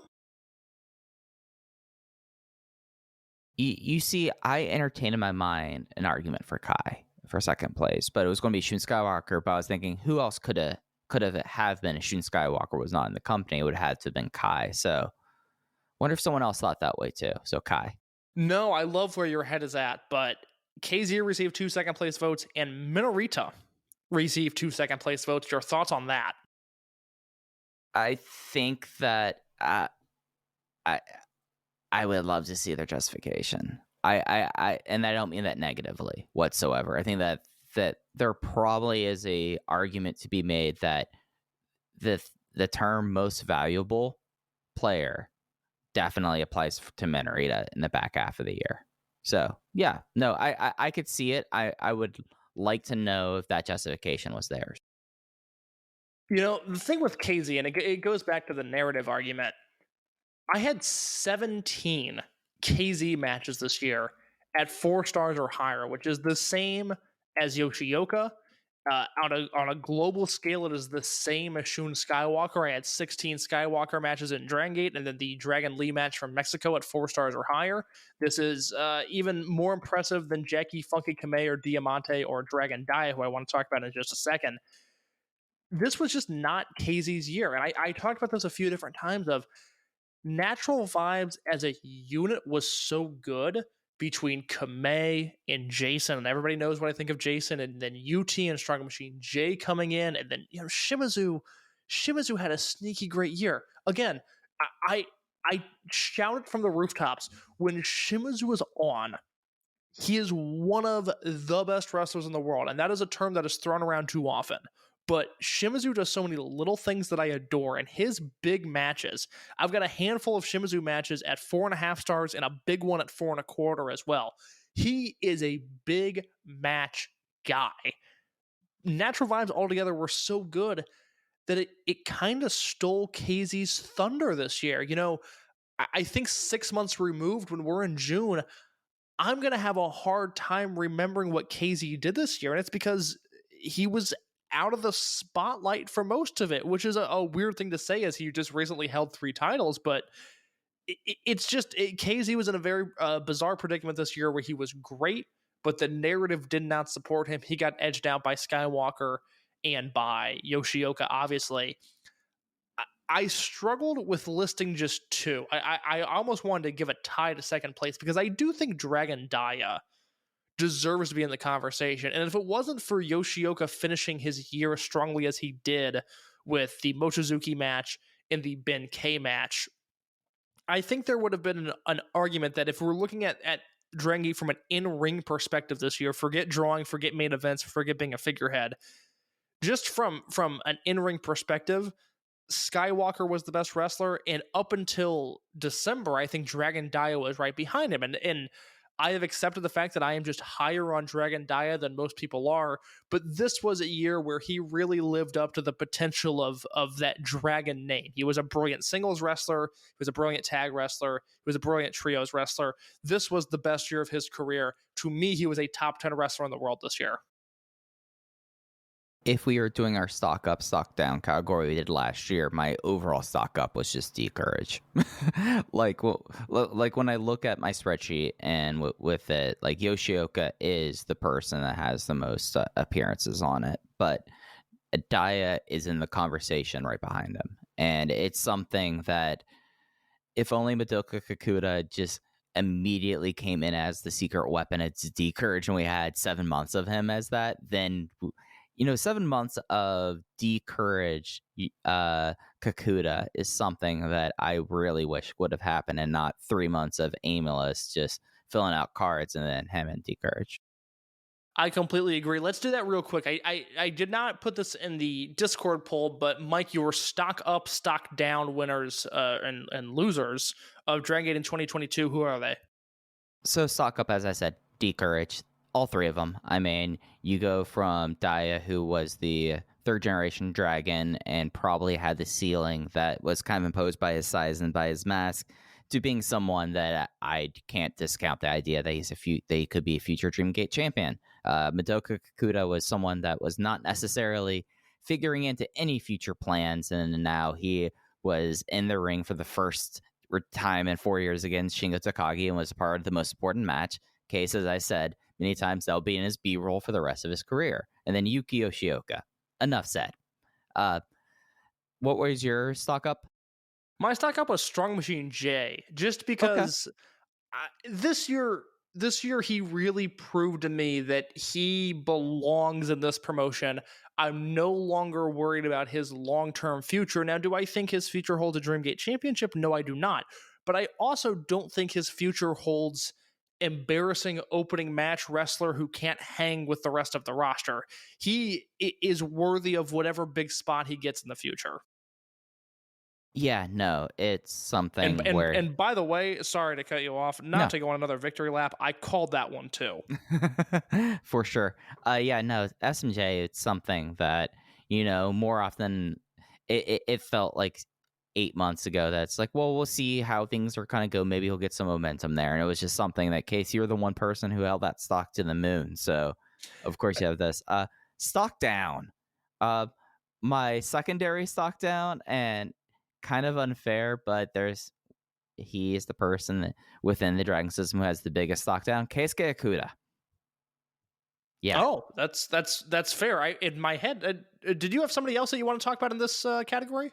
Yeah, I had someone else that I really want to talk about, but Keisuke Okuda. But the person that, not a surprise, that I think had his stock altered the worst throughout the year is Kota Minoura. And, kids, I think we need to start considering the idea that Kota Minoura should be going away for a while. And it's something that I think is very needed. It's something that kind of came to me a little bit throughout the holiday last week in the Discord, talking about issues with Minoura, but and the shame of the whole entire situation about Kota Minoura is I don't think you could put any fault whatsoever in his hands for what 2022 was, right? No. At least my understanding of the situation, he did everything that was asked of him. He got saddled with a gimmick in Gold Class. Mm-hmm. that very quickly ran out its welcome. And then, as I detail in my piece coming to voicesofwrestling.com, they did everything wrong to get him into the Dreamgate scene for Kobe World. And you know, you and I have a better grip on the history of Toryumon and Dragongate than I think most other English speakers. And I say that to provide context to the fact that I can't think of another single angle that has taken place from 1999 through now that died a death the way that Kota Minoura injecting himself into the Dreamgate scene, first shutting off the lights in Korakuen Hall, and then second, the three-way match between Kondo, Yoshioka, and Minoura at Kobe Samba Hall a week before the Ultima show and Kobe World Pro Wrestling Festival. I can't think of an angle that died a death quite like that. Yeah, and it's something that he's been getting the full court press pretty much since they came back from COVID. So we're talking about now over 2 years, and he's never had an excursion. He came up right before the excursions became a thing again. So I think that you take a look at where he was entering the year and where he was exiting 2022, and it's not his fault. But I think the best thing for everyone probably is for Kota Minoura to go do, not necessarily, it doesn't even have to be necessarily the open-ended one. I don't think it should be an open-ended one at all. But I think he's only 23. Like, he needs to go on excursion. The only other thing, now I'm trying to think about this, and I would love for our longtime Dragongate fans to chime in on this in terms of angles that they've done that have died a death. The only other one I can think of is they did that 5-minute Suwa versus Magnum Tokyo match for the Michinoku Pro British Commonwealth Junior title in Kawasaki. Yeah, March Kawasaki 15th, mode. 2002. Kawasaki mode killed the town. They have been, I think they did one other Toryumon show in Kawasaki like a year and a half later, and I don't think Dragongate runs there all too often. Maybe I'm wrong on that, but in terms of Toryumon as a draw, they killed Kawasaki as a town. Yeah, and it's something that Kawasaki mode, I say that kind of in jest, was like, oh no, Magnum Tokyo went Kawasaki mode, and it's like, oh, okay, what does that mean? Oh, burning down the town and basically shooting for 5 minutes. A disaster of a match, one that has been erased from the Dragongate history books for the most part, but it was this weird thing with that Minoura run, and I agree with you, he would be my stock down this year. I mean, maybe Kaito Ishida, because I think it's proving that he made a poor career decision, but that Minoura, just July 7th through August 1st, was this weird haze where everything felt wrong. And then as soon as we got through that show and they picked up in Korakuen Hall the week after, everything was fine. It's like that month just never happened. But in the thick of it, it was so bad and so excruciating, and everybody knew from the moment that angle took place, nope, this is not it. This cannot be the direction, and they went in that direction, and it was horrific, and they paid for it at the box office. I think Minoura long-term is going to be okay. I think this will be a guy who's a Dreamgate champion before he hits the age of 30, but it was a very rough year for Kota Minoura. And it's something that he's kind of in a position coming out of 2022 that legitimately fearful, because this is a promotion that when young guys don't work out, it doesn't work out well for anyone. Like, I mean, arguably T-Hawk's never been able to recover. Like, even though, you know, he went Wrestle 1 champion and, you know, Strong Hearts and all of that, it completely had the forcing of T-Hawk and the crowd wasn't accepting it, completely changed his career. And if you want to take it back even further, Shingo Takagi's first run, they forced Shingo. It took them basically 5 years until they could run it again. There is a history of this promotion with younger wrestlers that, yeah, we are in a golden generation right now, but it's not too far in the past that they weren't providing the care, I think, for the wrestlers to succeed at the level they wanted it to. So that's another reason why I'm like, I think he needs to go for a while. I think it's good for everyone, because if they try it again, next summer, it's going to fail just like this, if not worse. I don't know. I don't think it can fail worse than this. I agree with you. I think he would benefit. I would like to see him in Mexico. Just what does Coach Minoura look like on a DTU show is something that I'm now dying to know. How is it going to look like when he's in Zona 23?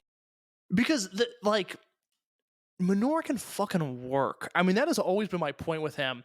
He debuted in 2018, so he was in the middle of Skywalker, Benkei, Yoshioka, and then SBK and Kamei and Kakuta. So he didn't have a class. I mean, his closest contemporary was OG Shiba, who flamed out rather quickly. It's really important to remember Minoura was good from his first match. And if you go back and watch 2018, 2019 Coach Minoura, quick little worker, guy that could hang in a lucha setting if he had to. His style has evolved far past that now. But I would like to see Coach Minoura in a DTU setting. I think that'd be very interesting. He has a tight little tope con hilo that I think people forgot. Yeah, absolutely. Mike, are you ready to close out this podcast, do some match of the year stuff? Yeah, we got to. Should I just kick it off number 10? So, yes. So, because Mike and I are the voices on this podcast, we're going to read our top 10. Do me a favor, read the match, the date or the show name, I don't care which, and the star rating that you have for it. And then when we get to the top 2, those will determine the finish to the Ulty Awards for this year. Yep. All right. So, okay, so this was a weird year for my notebook. Usually in the past, I will have it be like 4.5 stars is usually the high end, other than rare things for me within Dragongate. But I usually have a couple 4 3/4, right? Like just like spread should be that way. I follow. Yes. No 4 3/4 stars matches this year for me. A 5-star match, but so all these are 4.5 until number 1. Okay. So, and number 10. Are we going to trade back and forth and do 10 and 10 and then 9 and 9? Yeah, and if we have one that we match up with, we'll do what we do like usual and go with the higher. We'll talk about it with the higher position. Alrighty, perfect. All right, I am all set on this concept that I created that I confused myself on. Mike, go ahead and read your number 10 match of the year. My number 10 match in the vanity position. It is Rookies versus Vets from January 12, 2022. It was Masaki Mochizuki, Shuji Kondo, Don Fuji, and Azushi Kanda versus Riki Ihashi, Isha Nahashi, Shoya Sato, and Takuma Fujiwara. I do not have this match in my top 10. I do not have this match, I believe, in my notebook. So a fascinating pick by you. Walk me through why it sticks out in your head 12 months later. Well, it's because of Shoya that sticks out. And it is because everything about class of 2021 and the veterans was about Don Fuji versus Shoya Sato. In this match, like, there was the standard gut check stuff going on there, but it really was between Don Fuji and Shoya Sato, and it ending with all the rookies, and even, I believe, Minorita hopping in on it there. It was just like one of those things that nothing can replace 12-1 2016 as the best rookie and versus vets match of all time. But this was something that we got something different with it, and it stuck in my head. And it was something that, I mean, it's a vanity pick. So I had to go that way. What was your number 10? My number 10 from April 7th of 2022, the Kness retirement show. It was Dragon Kid and KZ versus Kness and Susumu Yokosuka. So this was notebook for me, but I didn't go as high as everyone else on it. So talk to us about the final Kness match and Knesska versus DK and KZ. I almost feel guilty for not having this match higher because it was so incredible. I mean, the Masato Yoshino retirement match, which I believe was your match of the year last year, an incredibly emotional display. But it was at the end of the day, it was a Masato Yoshino match. It was great because Yoshino was involved. This was a mercy killing of Kness's greatest rival in Dragon Kid, and then KZ, who the reason he was in this match is that Kness was the one that really convinced him to get in shape and to work on his body. If you've not seen a picture of KZ from 10 years ago, you are going to be in for a treat. Shocking to say the least. And they go out there and they kill this old man. and they beat him senseless, and then KZ starts crying in the finishing stretch of the match, and it is just a raw, pure spectacle with emotion that only Dragongate is capable of doing. No other match that I've seen this year, let alone any year, has looked quite like this. I would feel wrong. There are a few matches that I almost had in my vanity spot, but I really had to include this as my number 10 match of the year. Yeah, so last year, you're right, that was on my list. This was my number 10 match, was the Yoshino retirement match. Gotcha. Yeah, but gosh, KZ just like, I don't want to. It just, what a beautiful finish in that match. I'm with you on that. What about your number 9? My number 9 is from Hokkaido from May 22nd. KZ versus Kota Minoura, 4.5 stars. And Case, did you have this on your list at all? I did. All right. Did you have it at 9th? I did not have it at 9, so we will talk about Minoura versus KZ in just a second. But before that, my number 9 from March 6th of this year, Dragon Dia and Yuki Yoshioka versus Eita and Yosuke Santa Maria versus Hyo and SB Kento. So you are higher on this than me, and you've been higher on this for like the entire time. And I was 4 flat on this. But what made this special for you? I've been interested about this one because you've been very passionate about this match since it happened. I was a 4.5 here, and these first few matches are at 4.5. I'll note when I get to 4 3/4. But I was so invested and excited in the Eita Yosuke Santa Maria team this year, and again, it involves Pero Del Mal Upon, so I'm going to tread lightly. I'm so disappointed we didn't get a proper finish to Eita and Maria, because it really seemed like that was the direction that they were going. And Eita, who has made a career off of wanting to be Pero Aguayo Jr., saw an opportunity to bring Peros into Dragongate and took advantage of that. And I don't blame him for it, because let the record show, Peros had one awesome match this year, not in my top 10. But if I could give you a match recommendation for a match that's on the network, Nozawa, Kotaro Suzuki, and Eita versus KZ, Strong Machine J, and UT, June 26th of this year. Unbelievable match. The single best match of Nozawa's career. I'm not being hyperbolic when I say that. That being said, back on this match, I was so into the Eita and Maria team. I'm so into Hyo and SB Kento as a team. And this is when D-Courage was starting to click on all cylinders. It was just the right combination of the right guys at the right time in a 3-way tag match, which I'm all about when it's done right. This was just a ton of fun in high-level pro wrestling to me. It was interesting that we were so set on, okay, maybe we're going to get to see like new age millennials coming out of this. Yeah, I mean, look, there's an alternate timeline there where Eita spends his year with Yosuke Santa Maria instead of Nozawa, and I think all of Dragongate looks very different for that. That is super true. I'm with you on that. All right, match 8 for me. Did you have from Champion Gate Night 1 the Triangle Gate match? I did. All right. Did you have it at 8th?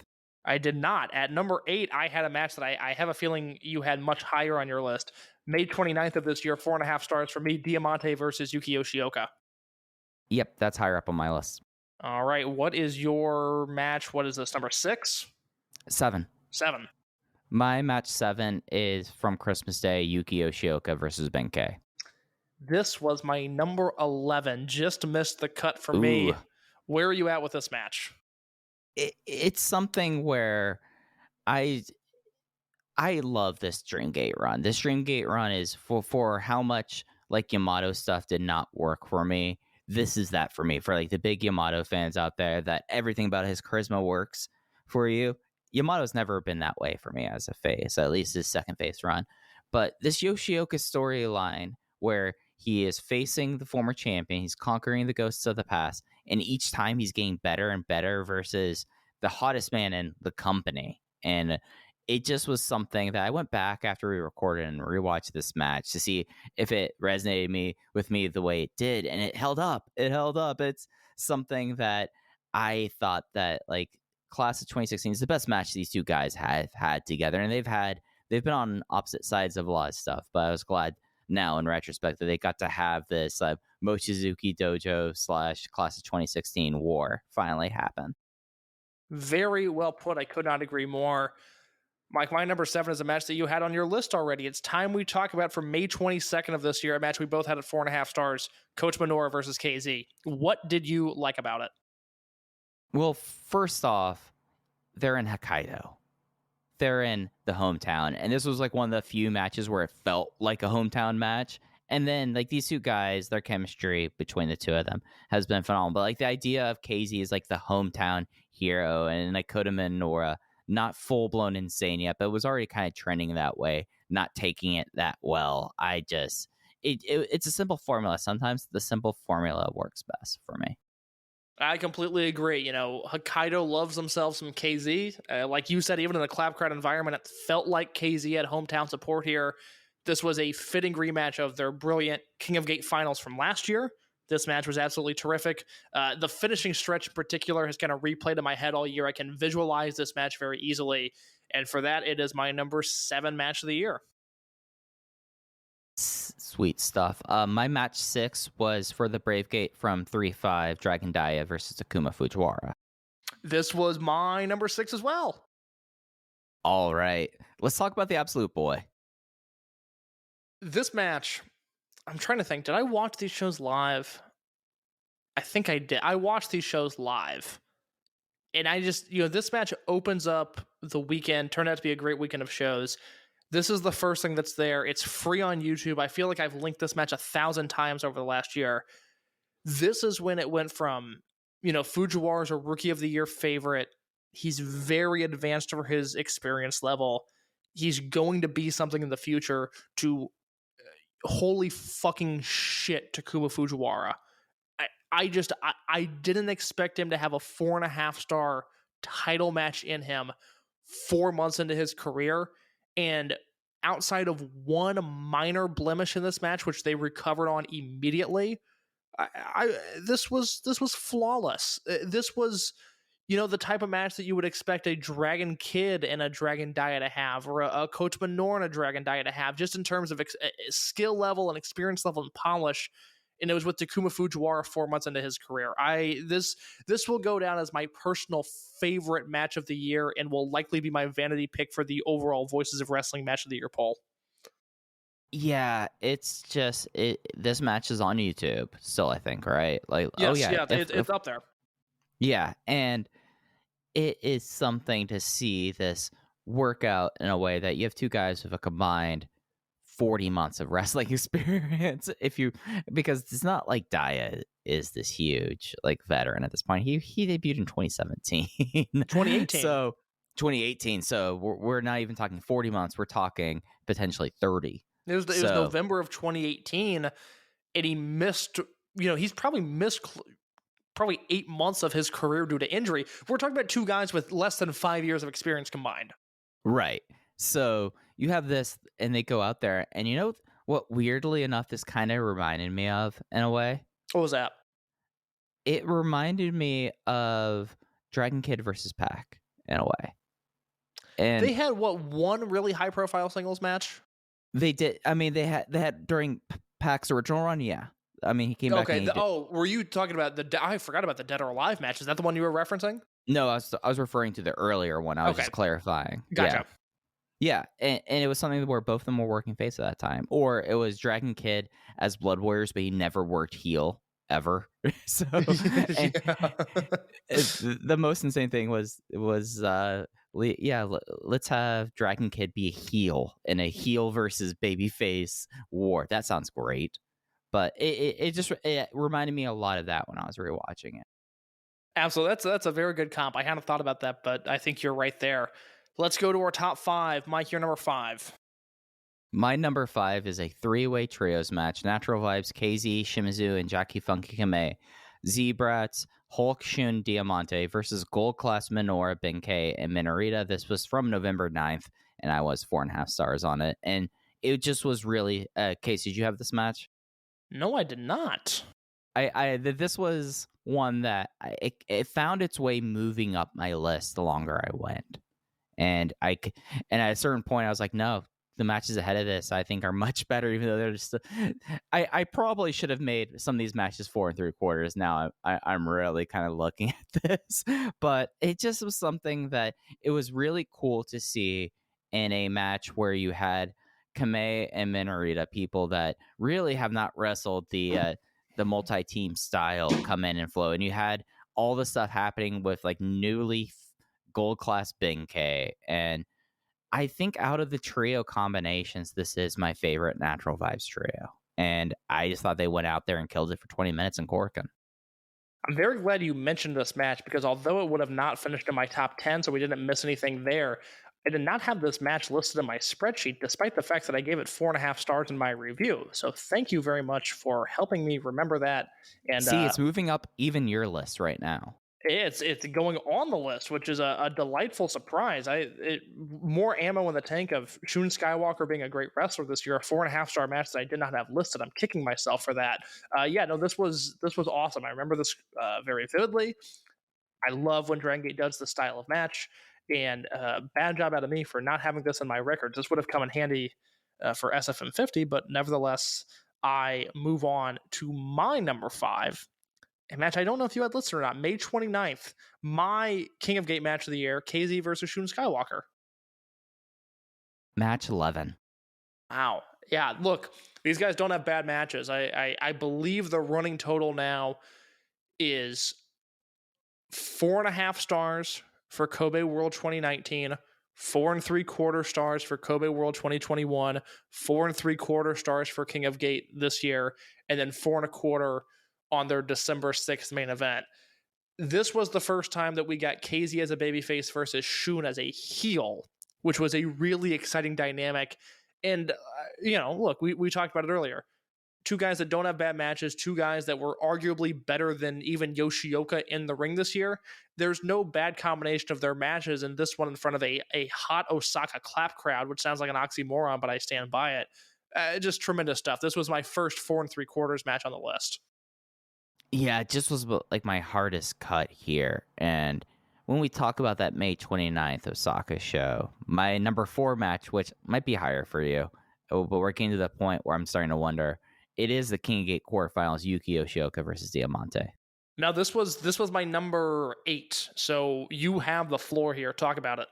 It was my match of the tournament. Yuki Yoshioka, in a lot of ways, this for me in this tournament was his singles coming out party. I mean, he had the matches against Yamato and UT in the lead up there, but this was something where it should have been very apparent right then that Yoshioka was winning the damn thing, but it was crystal clear coming out of the quarterfinals. And then it's something where I always like it when Diamante is with someone who's just a little bit bigger, so Diamante could take advantage of it, because you have like the scenario here of Yuki Yoshioka, who not in the Dragongate roster, he is on slightly the bigger side, but not really. So he's able to base with Diamante, and that was exceptional throughout the match. And then, but you also had the chance that Diamante can do some stuff there, and they worked so well. Case that what is the match that you desperately want to see next year?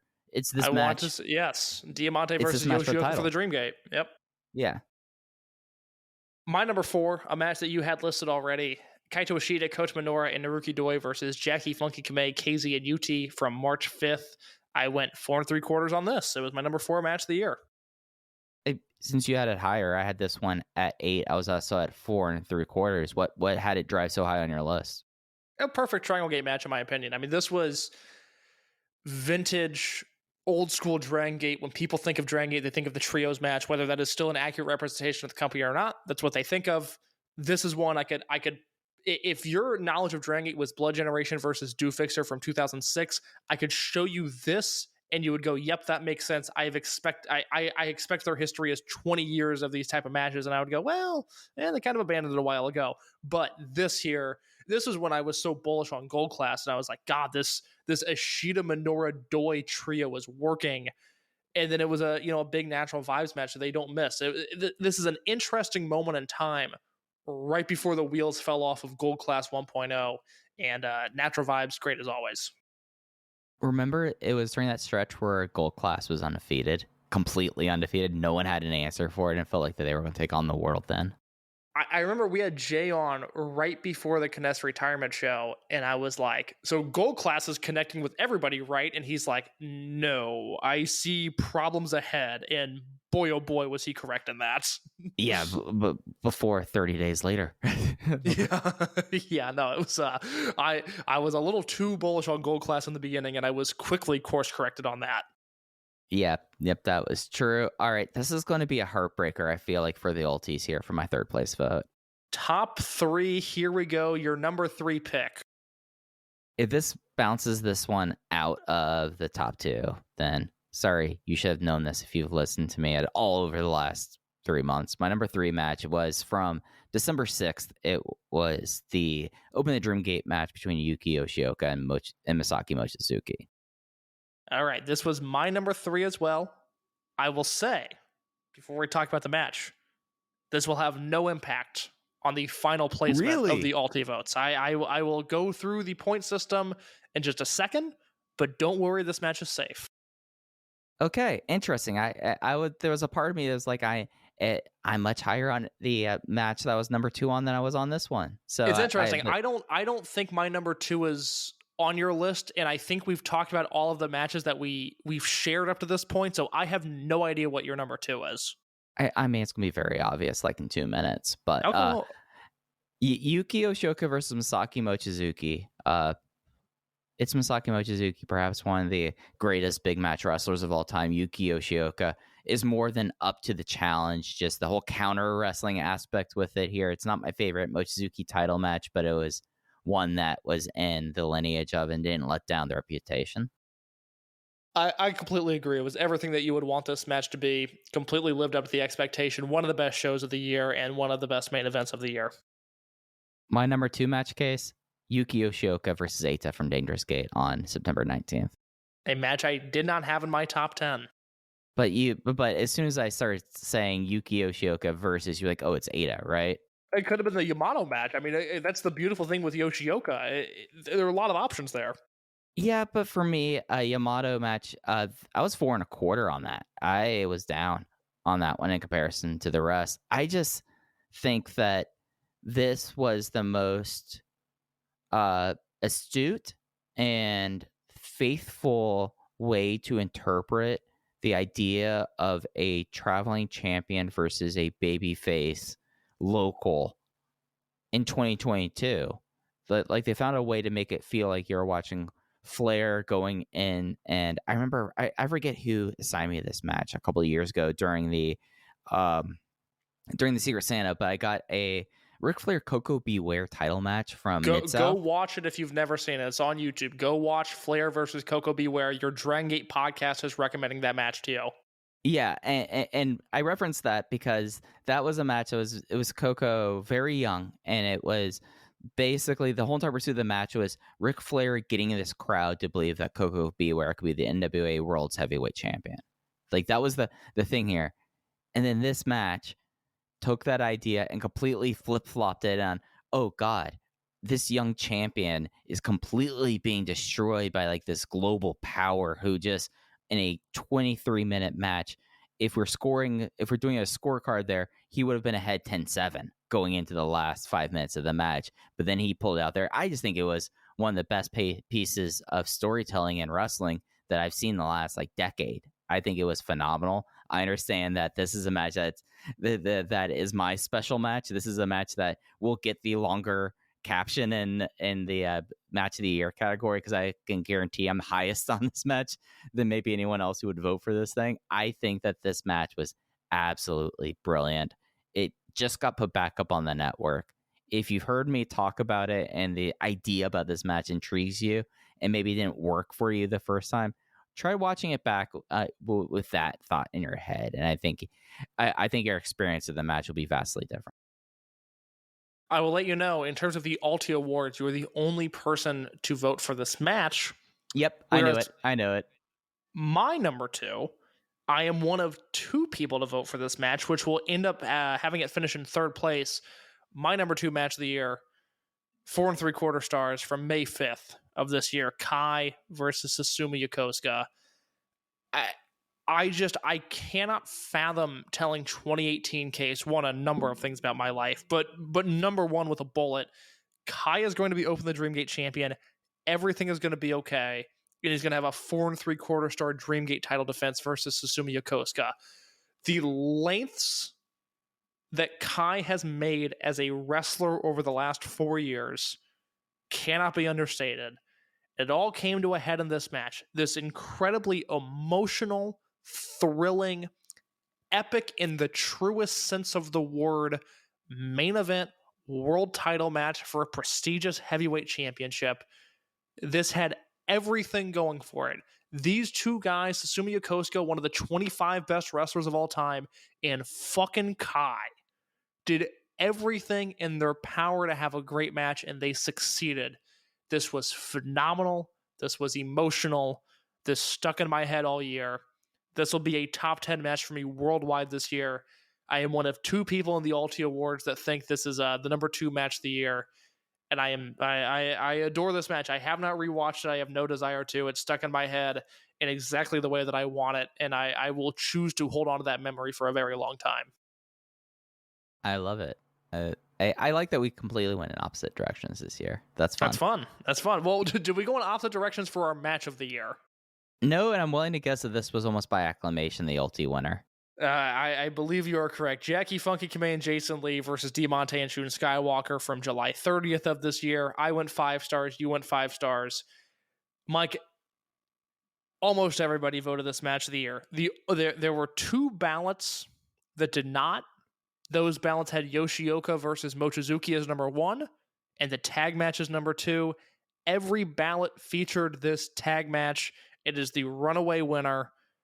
It is the match of the year in Dragongate. To me, it is the match of the year in all of wrestling. It is one of the best matches I've ever seen.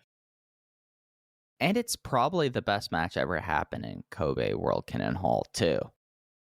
It is on the level of Shima and Ricochet versus Pac and Dragon Kid from 2011 and Blood Generation versus Do Fixer from 2005. Gun to my head, this is probably the best match to happen in this building. Yeah, and it's just like we've talked about matches that we had someone just do completely otherworldly performances.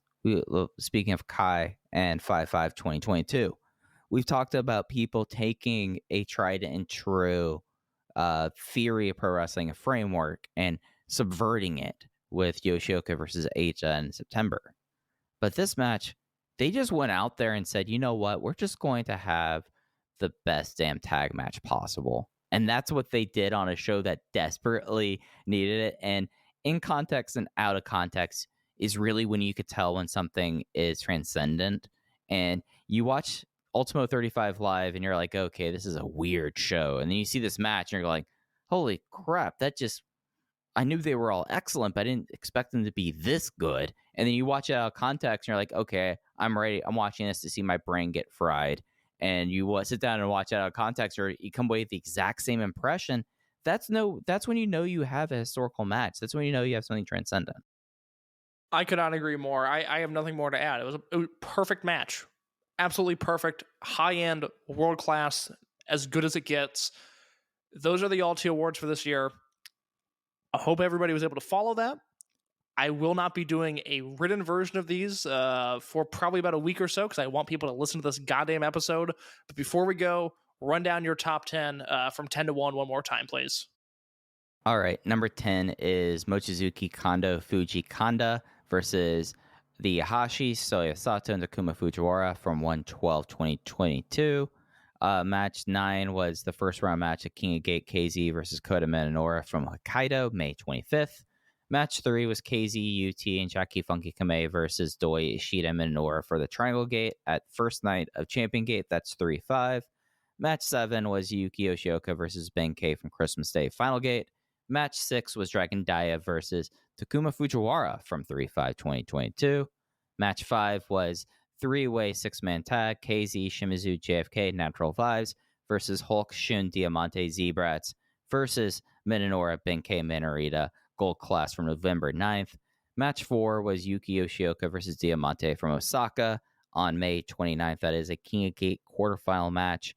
Match 3 is from the early December Korakuen on December 6th. Yuki Yoshioka versus Masaki Mochizuki. Match 2 was from Dangerous Gate, September 19th, Yuki Yoshioka versus Eita. And then my match of the year for 2022, globally, not just Dragongate, for the Open Twin Gate titles. Shun Skywalker and Diamante versus Jackie Funky Kamei and Jason Lee from July 30th. And as for me, at number 10, Dragon Kid and KZ versus Kinesk and Susumu Yokosuka from April 7th at Kinesk's retirement show. Number 9 was Dragon Daya and Yuki Yoshioka versus Eita and Yosuke Santa Maria versus Hyo and SB Kento from the second night of Champion Gate in Osaka. Number 8 was Diamante versus Yuki Yoshioka from May 29th, King of Gate. Number 7 was Kota Minoura versus KZ from May 22nd, King of Gate.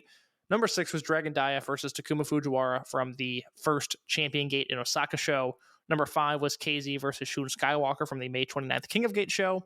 Number 4 was Kaito Ishida, Kota Minoura, and Naruki Doi versus Jackie Funky Kamei, KZ, and UT from the March 5th King of Gate show. Number 3, Masaki Mochizuki versus Yuki Yoshioka from December 6th. Number 2, Kai versus Susumu Yokosuka from May 5th. And my match of the year, Kung Fu Masters, Jackie Funky Kamei and Jason Lee versus Diamante and Shun Skywalker, a 5-star match from the Ultimo Dragon 35th anniversary show. What an Ulty Awards we had tonight. Hope everyone gets their gift baskets. We tried to get the Lek Corporation on this, but it was short notice. Maybe next year, while we're doing these award case, we're up there, in our white ties with Ulty. But we also have Gecko Ichi-kun with us as well. Something I didn't mention, I know we're running long here, something I didn't mention in my written review or on this show or on Twitter. I had a few opportunities to bring it up, I did not. Did you notice during the Shingo match at Final Gate, the Clean Paws sponge watching ominously in the background? Yes, because I watched it late, I didn't make any commentary of it because I was certain that Twitter went way past it at that time. It was looming. Gecko Ichi-kun was leering at Shingo Takagi for half an hour. Look, it's off the network, but if you can find a version of Final Gate and you have not noticed this, there's like sequences of this match. There's one specific camera angle. Shingo and Kakuta will be beating the shit out of each other, and 20 yards away is a giant cartoon sponge watching in darkness. It is one of the most unintentional funny things I've ever seen in my entire life. And I think that's, in a way, that screenshot encapsulates Dragon Gate's 2022, if you really want to think about it. the Lek Corporation watching over it, correct. Exactly. Well, Case, we did not get those cards for Osaka and Kyoto before we were done recording. Those shows will be on the 7th and the 8th, and we'll be back next week to talk all about them. Thank you, everybody, in a very genuine way. Thank you, everybody, for listening this year.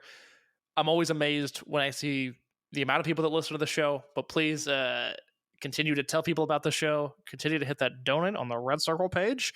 And Mike and I have nowhere to be. We're going to be here all year for the next year, covering Dragongate better than anybody else. Thank you for listening.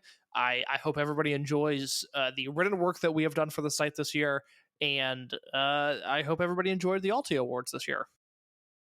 I can't think of anything else to add. So if you want to follow us, go to Open VoiceGate on Twitter. Please rate and review us on the podcast app of your choice. That's usually the easiest way and the best way to help out the show, get more people to find out about us. Case is @_ in your case. I'm at Fujiheya.